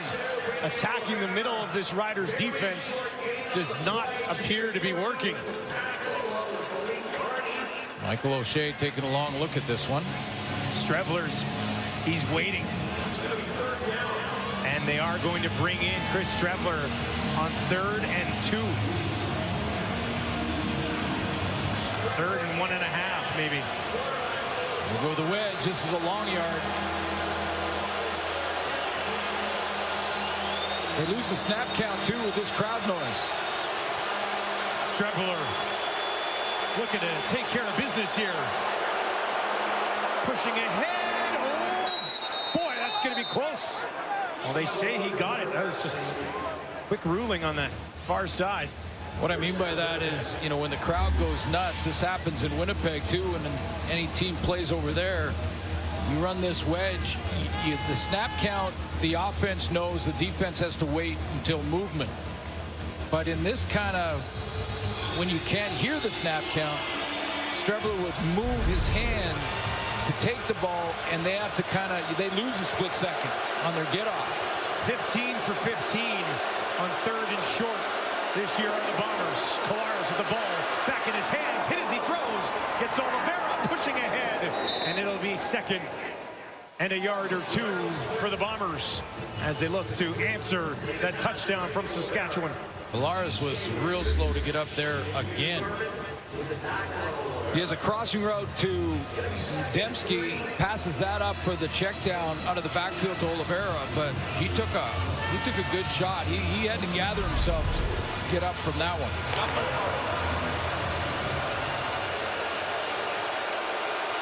They'll need 2 more yards from their own 51. Oliveira, surely he'll get it. He does, pushing ahead. He's got a first down. Still turning away, Bernie Oliveira. Best run of the ball game for 20 in white. He's got that patent and hit the head after these big runs. Hits it on the fly, and watch the effort after first contact. And that doesn't happen until he gets in the linebacking core here. And then watch the legs. Drive those legs. High knee, one twist, and then get tackled forward. DeMarcus Fields is just hanging on for the ride there, wasn't he? For a ride. The Bombers from the Saskatchewan 42. Collaros wide open. Wolatarski for a first down. Spin move inside the 30, down to the Rider 25.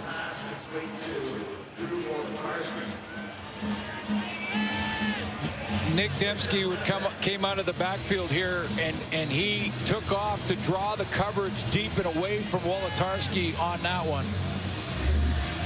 To the right of your screen here, you're going to see number 10. He's flying down the field.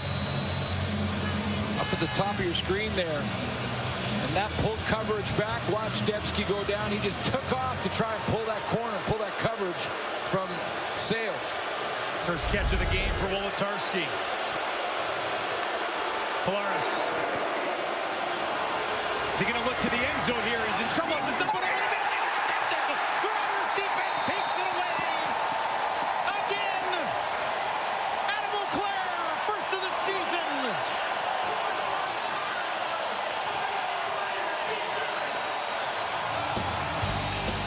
Collaros on the run to his right.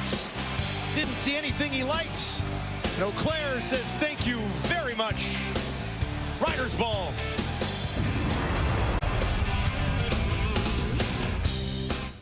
Backpedaling big time, but heaves it to the far side, and Emelis is there to hang on. Another area where they've really improved from last season is their giveaway takeaway categories, and mentioned it off the top. The Riders now a +9, number 1 in the CFL. And yeah, Jameer Thurman called. They did say, right? No, we're far from done here. Well, there could certainly be another turnover that factors exactly into this game still. 2nd and 2 for Patterson. Down the field. Heaves one up. Oh, and a really late flag there. Ford working on Emelis. Didn't seem like much. Defensive pass interference. Winnipeg number 30. The ball will be played where the infraction occurred. Automatic first down. Yeah, if that's defensive pass interference, we're in trouble. That's one thing. You could call that almost every play. 30-yard swing. You can see why Ford was disappointed on that one.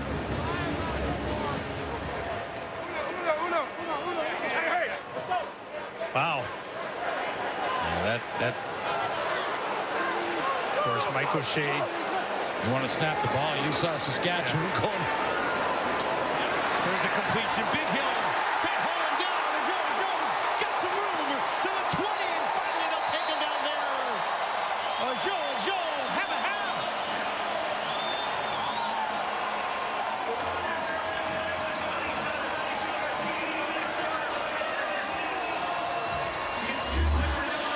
Joe is strong. He catches his crosser after a gift PI call to keep the drive alive. And Joe says, okay, we got another shot. Get the corner and hustle down. He just beat one of the best tacklers in the game. Like I don't know if he's grimacing or having fun and smiling. 6'2", a sturdy 211, making a big impact for the injured Schaefer Baker. Patterson, pressure coming. Can he get away? No, they'll get there and take him down. Willie Jefferson finishes the job that Taiwan Garbutt started.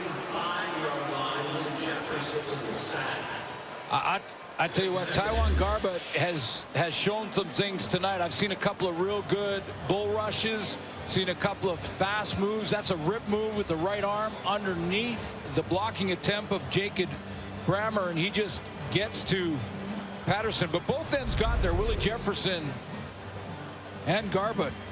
But he's done some good things in this game tonight. 16-yard loss. 2nd and 26 for Patterson now. He'll have 3 options over to his right. He'll try to run it. A.J. Lett pushing ahead and makes it a much more manageable field goal attempt. That will begin the 4th quarter for us here at Mosaic. The Riders looking to bounce back after their first loss of the season. They've got a 7-point lead through 3 quarters at home on Friday Night Football against the Bombers.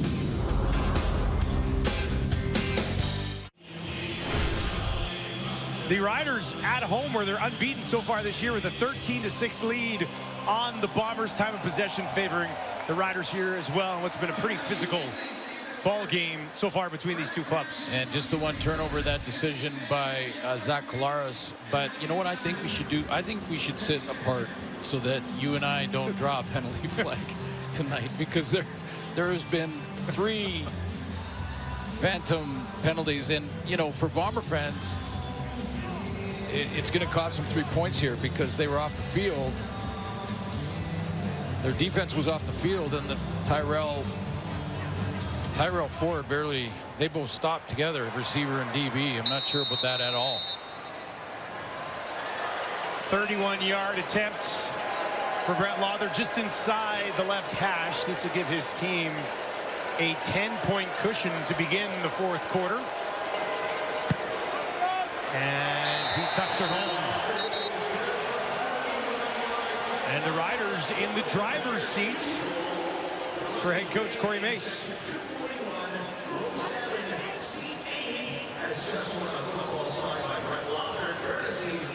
Now it's time to set the tone and give them the lumber. Don't miss all new episodes of the hilarious and hard-hitting comedy sensation Shoresy. Stream now only on Crave. Well, Zach Collaros, after throwing that interception, will look to get his offense on track. Quiet thus far this evening. Dembski with 1 catch. Ontario Wilson held off the score sheet thus far. Collaros back to Brady Oliveira. 8th catch of the game for Brady, and he pushes ahead. Knocked out just shy of a first down, but we've seen that play a lot tonight. I was going to say that's been the issue a little bit for Zach Collaros. Even if they've got a couple of run plays going, he just doesn't either have the time to push the ball down the field, or if he does have the time, the coverage is so good that he ends up checking it down anyway, because it's been a lot of those type of check down throws to Brady Oliveira or little crossing routes. Strevler into the game on 2nd and 1. And he has enough for a Winnipeg first down. Zach's only got 14 completions tonight. 8 of them have gone to his running back. Yeah, and not in like screen plays. No. Those are 8 passes on check down. So he's looking for more. He's looking down the field, going through progressions. Doesn't have a lot of time to get to number 3 in the progression chart, so he dumps it down to Brady Oliveira. Brady now through the air and on the ground at 109 total yards of offense for Winnipeg.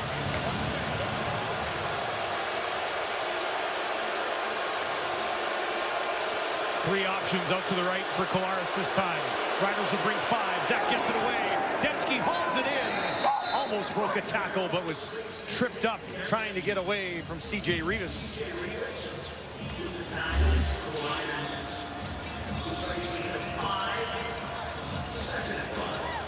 Nice little combination routes out there. That 3 receiver side, the trip side. And Dembski comes up with it on first down. They'll give him 5 yards. They'll need 5 more. 4 options this time. Wide side left. Empty backfield for Collaros. Goes right over the middle, and that one dropped by Wilson. Got his hands on it, but couldn't finish the job. Well, Zach Collaros sees no one in the middle. And so he knows he's got a route going there, and that's Josh Johnson. So if you got a route going in the middle, it's wide open. That's the throw. He didn't have to wait for his protection or anything like that to get set up. Or excuse me, Wilson on that crossing route. But that was the blitz breaker, and he just missed him. Jamison Sheen. The time he lets this fly, I'll be right about on that logo. As Mario Alford waits back at his 10-yard line. Just a beautiful night here in Regina. Alford waits, takes it at the 6, pressure in his face right away, and he's forced to step out of bounds after just a short return at Mosaic Stadium on Friday Night Football.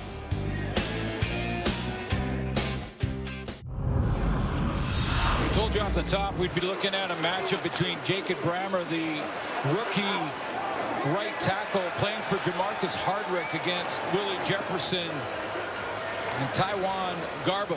And when we took a look at that isolation, he's not only holding his own, he's made some really nice blocks. There's a nice pickup in the pass protection, finishing that block. And Brammer playing for Hardrick was a story all week for the Riders. According to the internet, he punted in high school as well, just if you can trust the internet. A.J. Olette, great push ahead. First down, Riders. How about this run? Good. One of his most impressive of the evening. Yeah, and those guys love to run block, so they're going to go ahead and do that. Played at North Texas. Actually, Brammer played and blocked for Mason Fine, who was beat out this year by Shea Patterson here in Saskatchewan. So it is a tight fraternity. He finished his final college career at Vanderbilt, but just the 1 year at Vandy, I think. First and 10 now from the 26. Bombers will bring 5. Patterson over the middle, and that falls incomplete. Super late flag from the near sideline on that one. Pass interference against the Bombers. intended target was a JoJo.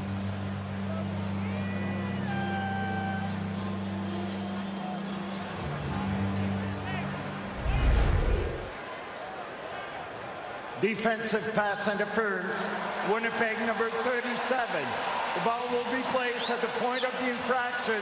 Automatic first down. I think it was Evan Holm on the coverage, but you know, again, some early contact. I guess my question on this is that a catchable ball? Looked overthrown, even when you're throwing to a JoJo who's 6'3" and has some pretty good jumps. I mean, he can get up there.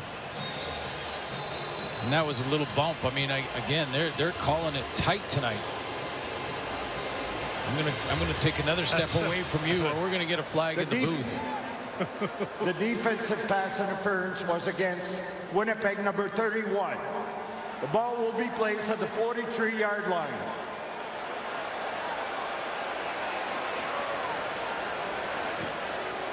Holm, who's been so good for the Bombers,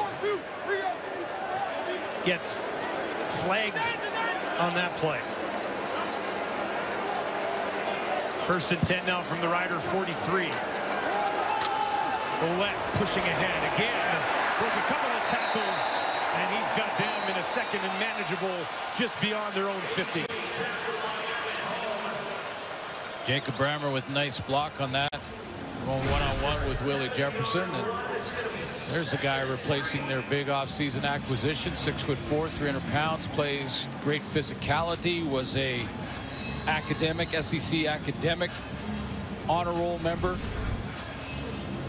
Talked to Corey Mace about him earlier this week and said that they've been giving Hardrick a lot of rest throughout the year anyway. So Brammer's been taking a ton of first-team reps at right tackle, so he's ready for the moment. Patterson throwing here.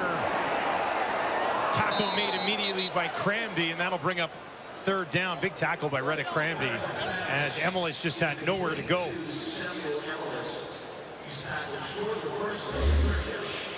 Yeah, and just to finish the thought on Jacob Brammer, that's a big tackle by Cramby, but to finish the thought, Brammer, sometimes tonight they've been letting the defensive ends go, so the tackles aren't necessarily supposed to block by assignment. They're supposed to down block, and we saw a couple of examples of that in this little highlight pack.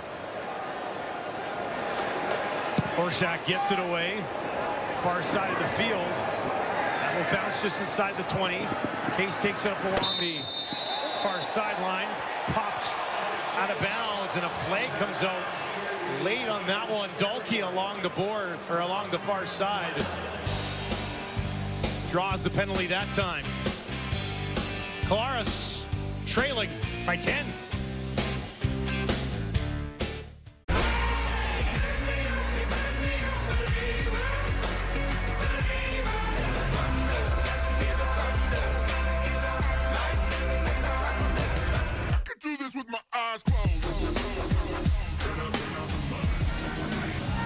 Just over 9 minutes left. A ton of time for the Bombers here if they can get this offense in sync. Really only Brady Oliveira working for them so far.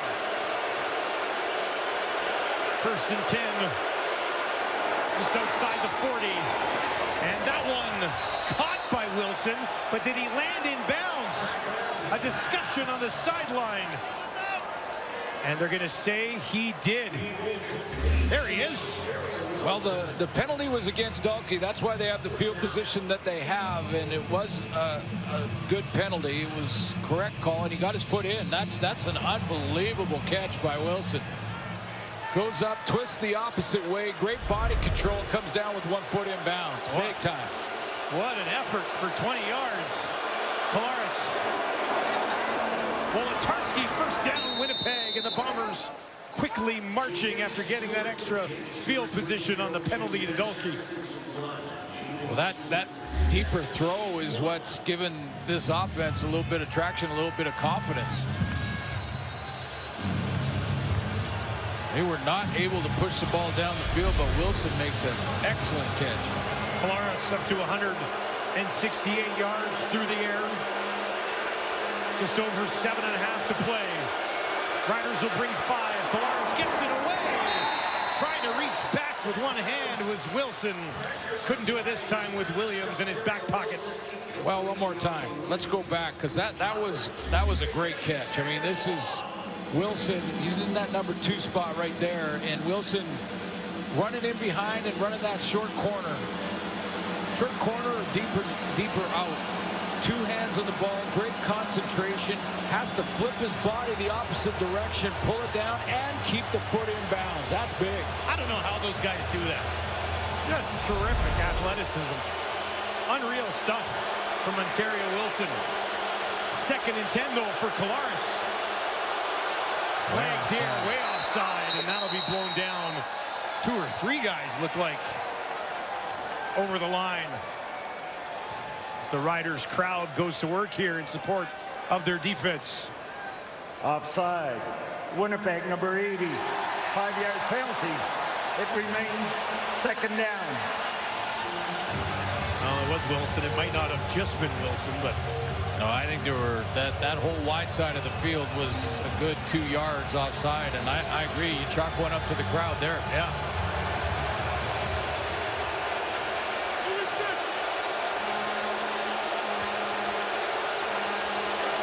Bring it again.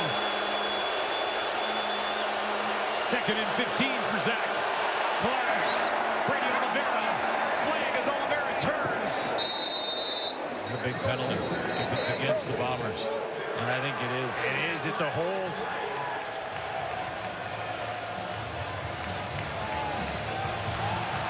They're creeping out of field goal range. Holding Winnipeg number 67. 10-yard penalty.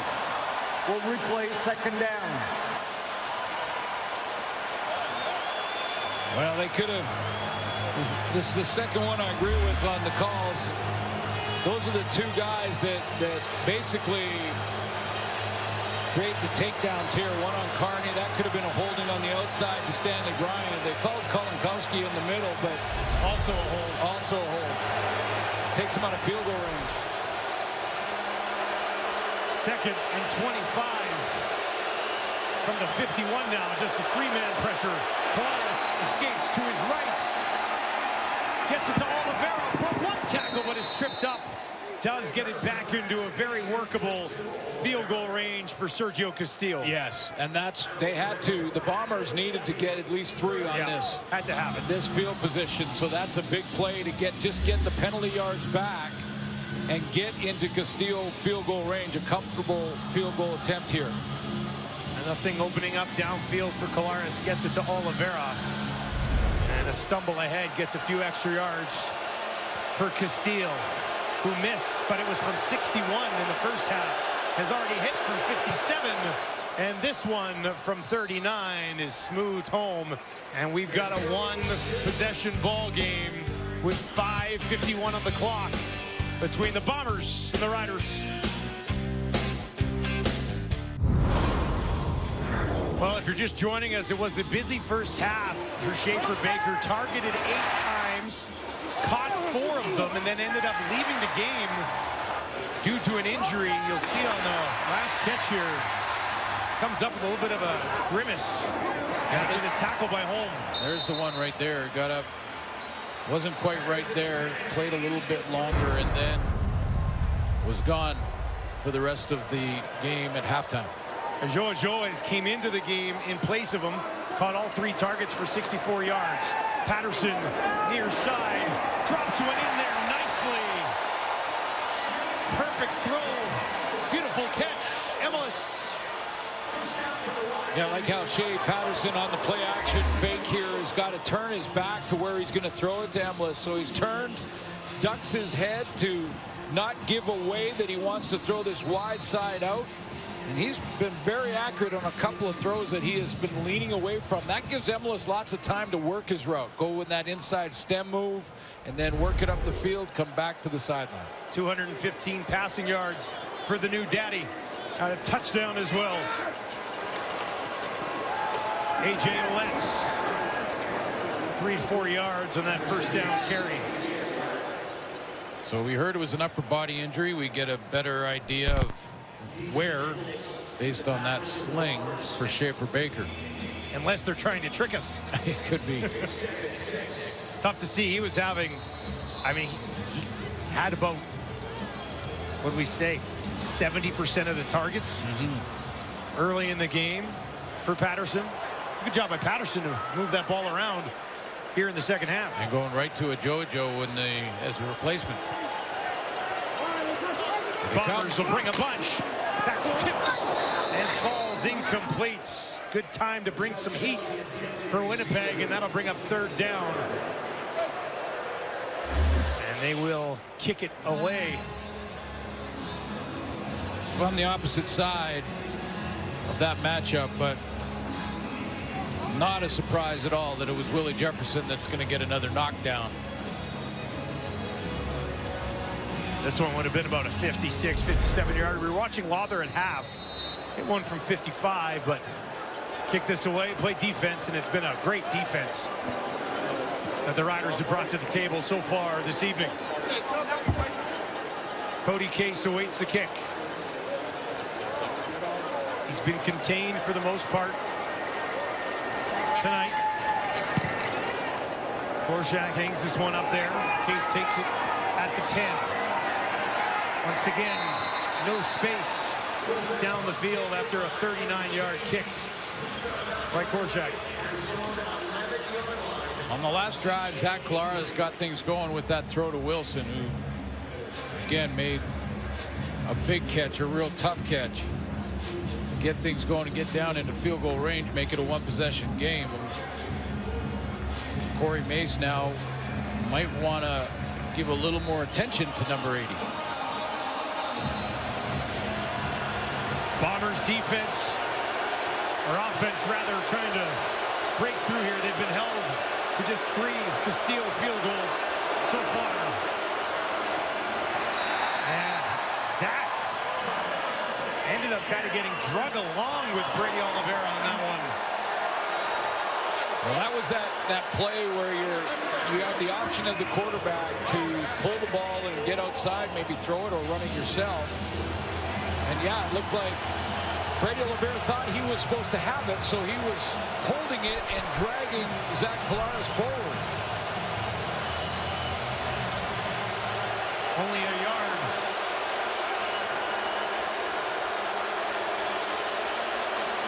Second and 9 for Winnipeg. Collaros in trouble again. Escapes on the run down the field. Got it, Wilson at the 40. Bounce back up to the 45, and a big one for Ontario Wilson as the Bombers keep this late game drive alive. Great block by Brady Oliveira.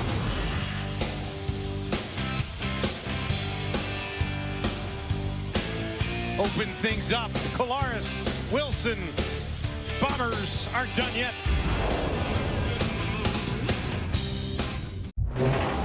This play is made by Brady Oliveira. Watch him scan the backside of this and then call in his teammate Drew Wolodarski. You got to come in and you block the backside because I got to pick up a blitz from the linebacker on the opposite side. He read that, picked up the protection, made the block, and allowed Zach Collaros to escape.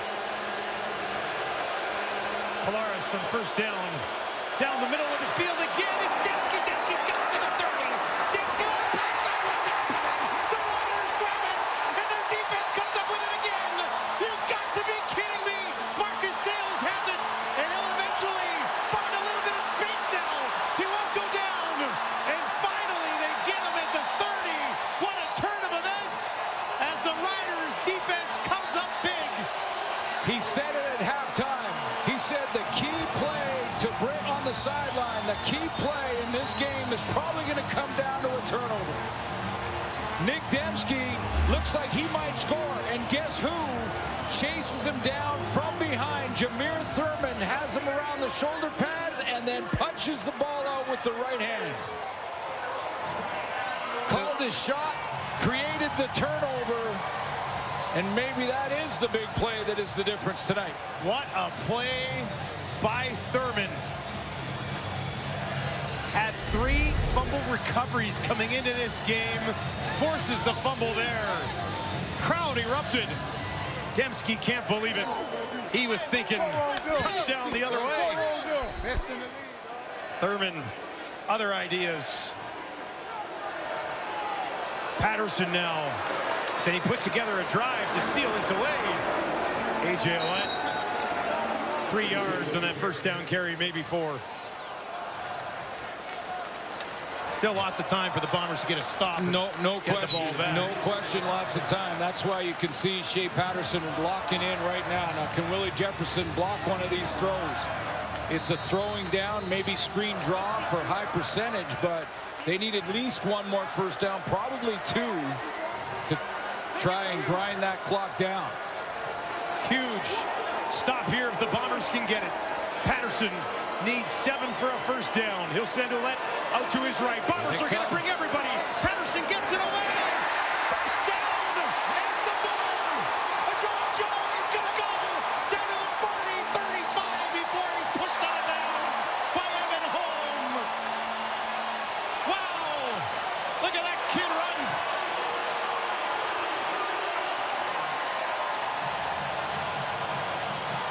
On the blitz, you can't block them all. And what's incredible about this play is Shea Patterson in start number 3 is going to recognize the blitz, see where the linebacker vacates, and know that a Joe is going into that spot. Can't block them all off the edge there, so you're going to have a free guy. But can you get rid of the ball, and does your receiver see it too? And this is a rookie receiver that saw the hot route, get to it, get him the football, break the blitz. 1st and 10 after 50 yards for Joe. Let pushing ahead. And he'll be tripped up and taken down by Nichols. So both guys have to recognize this. Shea Patterson's going to take the ball. He knows blitz is coming. I got to get it to my hot read. So there he saw it, and he got it just before that pressure got there. A Joe needs to know that too. He might have had an out route or a deeper route, but he had to see the blitz, go into the middle, create a hot route, and look at that. A little celebration down the field. Read by the young Winnipeg receiver, completed in the turnover. Now they're in positive territory. 110 yards receiving in the second half for a Joe.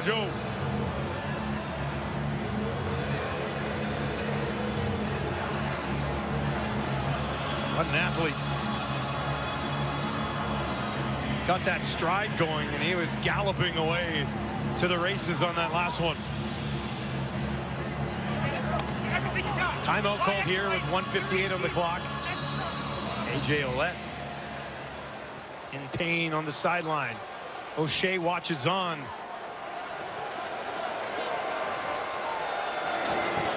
Six more for Patterson. They'll hand it off, pushed ahead, and that will bring up 3rd down. Akovic on the carry, had the touchdown, the only touchdown in this ball game. And now Lawler will trout out to try to make it once again a 10-point lead. Yep, 2-possession game again if he makes this field goal.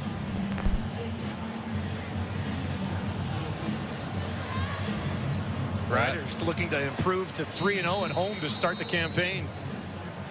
That read by Shea Patterson again, mature beyond his years. How many times have you seen young quarterbacks panic in that situation and almost duck because they know the pressure's coming? Yeah, that's a good point. Lawler from 32, just inside that right hash. Korczak holds. Lawler nails it. And the Riders, with just 92 seconds on the clock, lead the Bombers by 10. Big crowd here at Mosaic for this one tonight. And they responded to their coach's request. And it wasn't, you know, like, come on, guys, where are you? It was a very, hey, you'll be entertained by this team. Come out and support this team. Guys are working hard.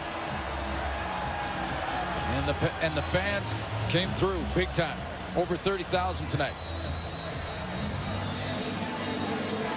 To watch a defense that has held Zach Collaros and the Bombers to just 3 field goals.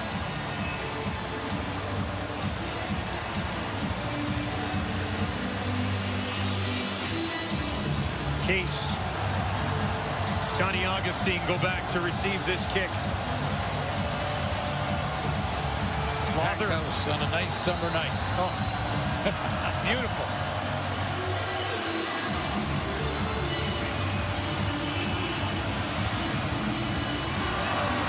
Riders will kick it away again. Case takes it just inside the 10. Opens up a little bit of space. Now it's going to be a race to the far sideline. He'll get to the 35. Now the 40, and eventually forced out of bounds. Decent return, but the clock, not much help for the Bombers here. Need a major and a field goal.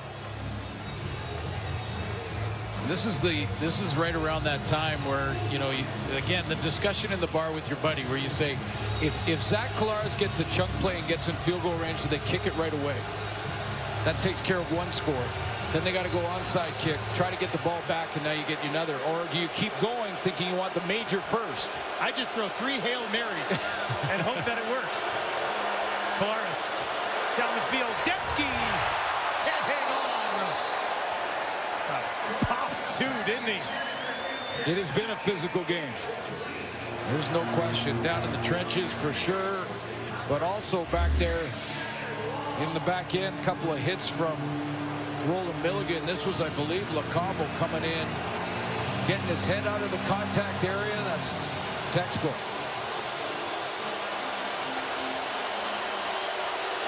Teammates like it.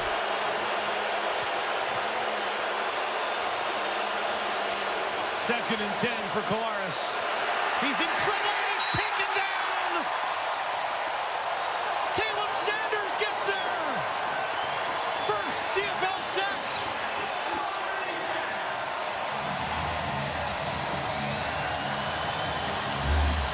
Sanders down in that 4-point sprint stance, but he's going to go on a bit of a stunt. So he goes up the field, then he's going to swing around and go outside, and he gets home. South Dakota State. He's loving it. 3rd and 19. Can the Riders defense officially seal this away? Collaros in trouble again. Checked down from behind. Fumbles the ball. That'll do it. A fitting finish to a game in which the Riders defense dominates the Bombers.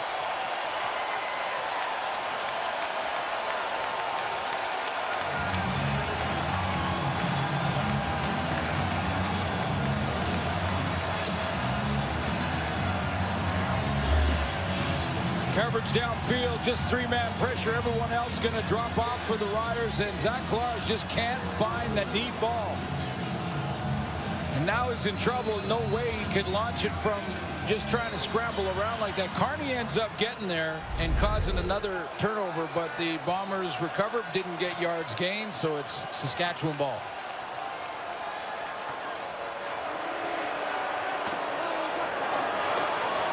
They'll hand it off. Let up the middle, and the Winnipeg Blue Bombers 2-game winning streak about to be snapped. This is the 3rd time in the last 10 now that the Riders will take a victory away from their rivals. And keeping pace, of course, BC still to play on Sunday in Calgary. We'll have that game for you. But the Riders keeping as much pace as they can here. And bouncing back from a loss. I mean, Corey Mace is new head coach for this football team, is started the season 4-0, went into BC, red hot team there, lost one that was close down to the wire. But you always wonder how a team's going to bounce back from a loss. Played a very physical game, was one possession pretty much all the way down to midway through the 4th here. It's a good Bomber team that's been on a roll over the last 2 games. And the word is, now this is definitely not official yet. That's Trevor Harris, and he's on the 6th game, but because could come off early. Maybe, I'm hearing maybe not next week, but possibly the week after. And I think he just signaled to us one more week. I think it was 5-1. Okay. I think he was saying 5-1. Okay. That would have been something. I just thought if it was going one more week. Imagine a player breaking their own injury news on the sideline in a game. Again, though, you have to be impressed with, in this 3rd start, Shea Patterson. Please reset the game clock to 5 seconds. 5 seconds.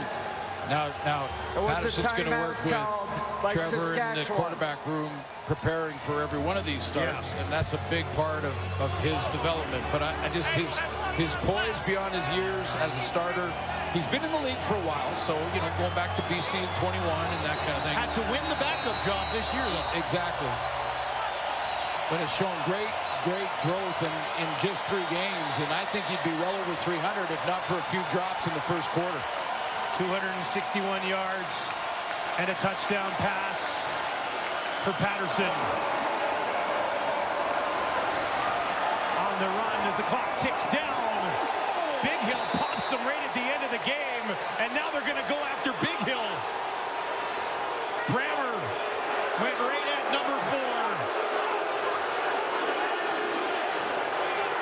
A.J. Ouellette wants a piece.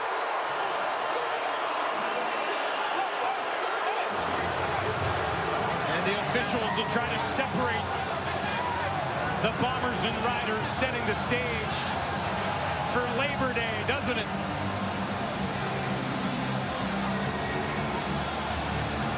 Oh, Biggie, that hurt. You didn't have to do that. Mason O'Shea trying to clear things out. Well, I'll say this about the hit. We got to wrap this thing up, but I'll say this. Shea Patterson put himself in a little bit into that position. He could have thrown it away well before the contact, and then Adam Big Hill would have to pull himself off. But having said that, Big Hill didn't have to drive him into turf like he did. It was the last play of the game. He knew it was the last play of the game. It was unnecessary to take it that far. Fireworks to wrap up the Bombers and Riders on Friday Night Football at Mosaic. Saskatchewan 5-1 on the season. 3-0 at home. Patterson gets the job done, and their defense does the rest. 19-9 the final. Sports Center's coming up. Good night from Regina.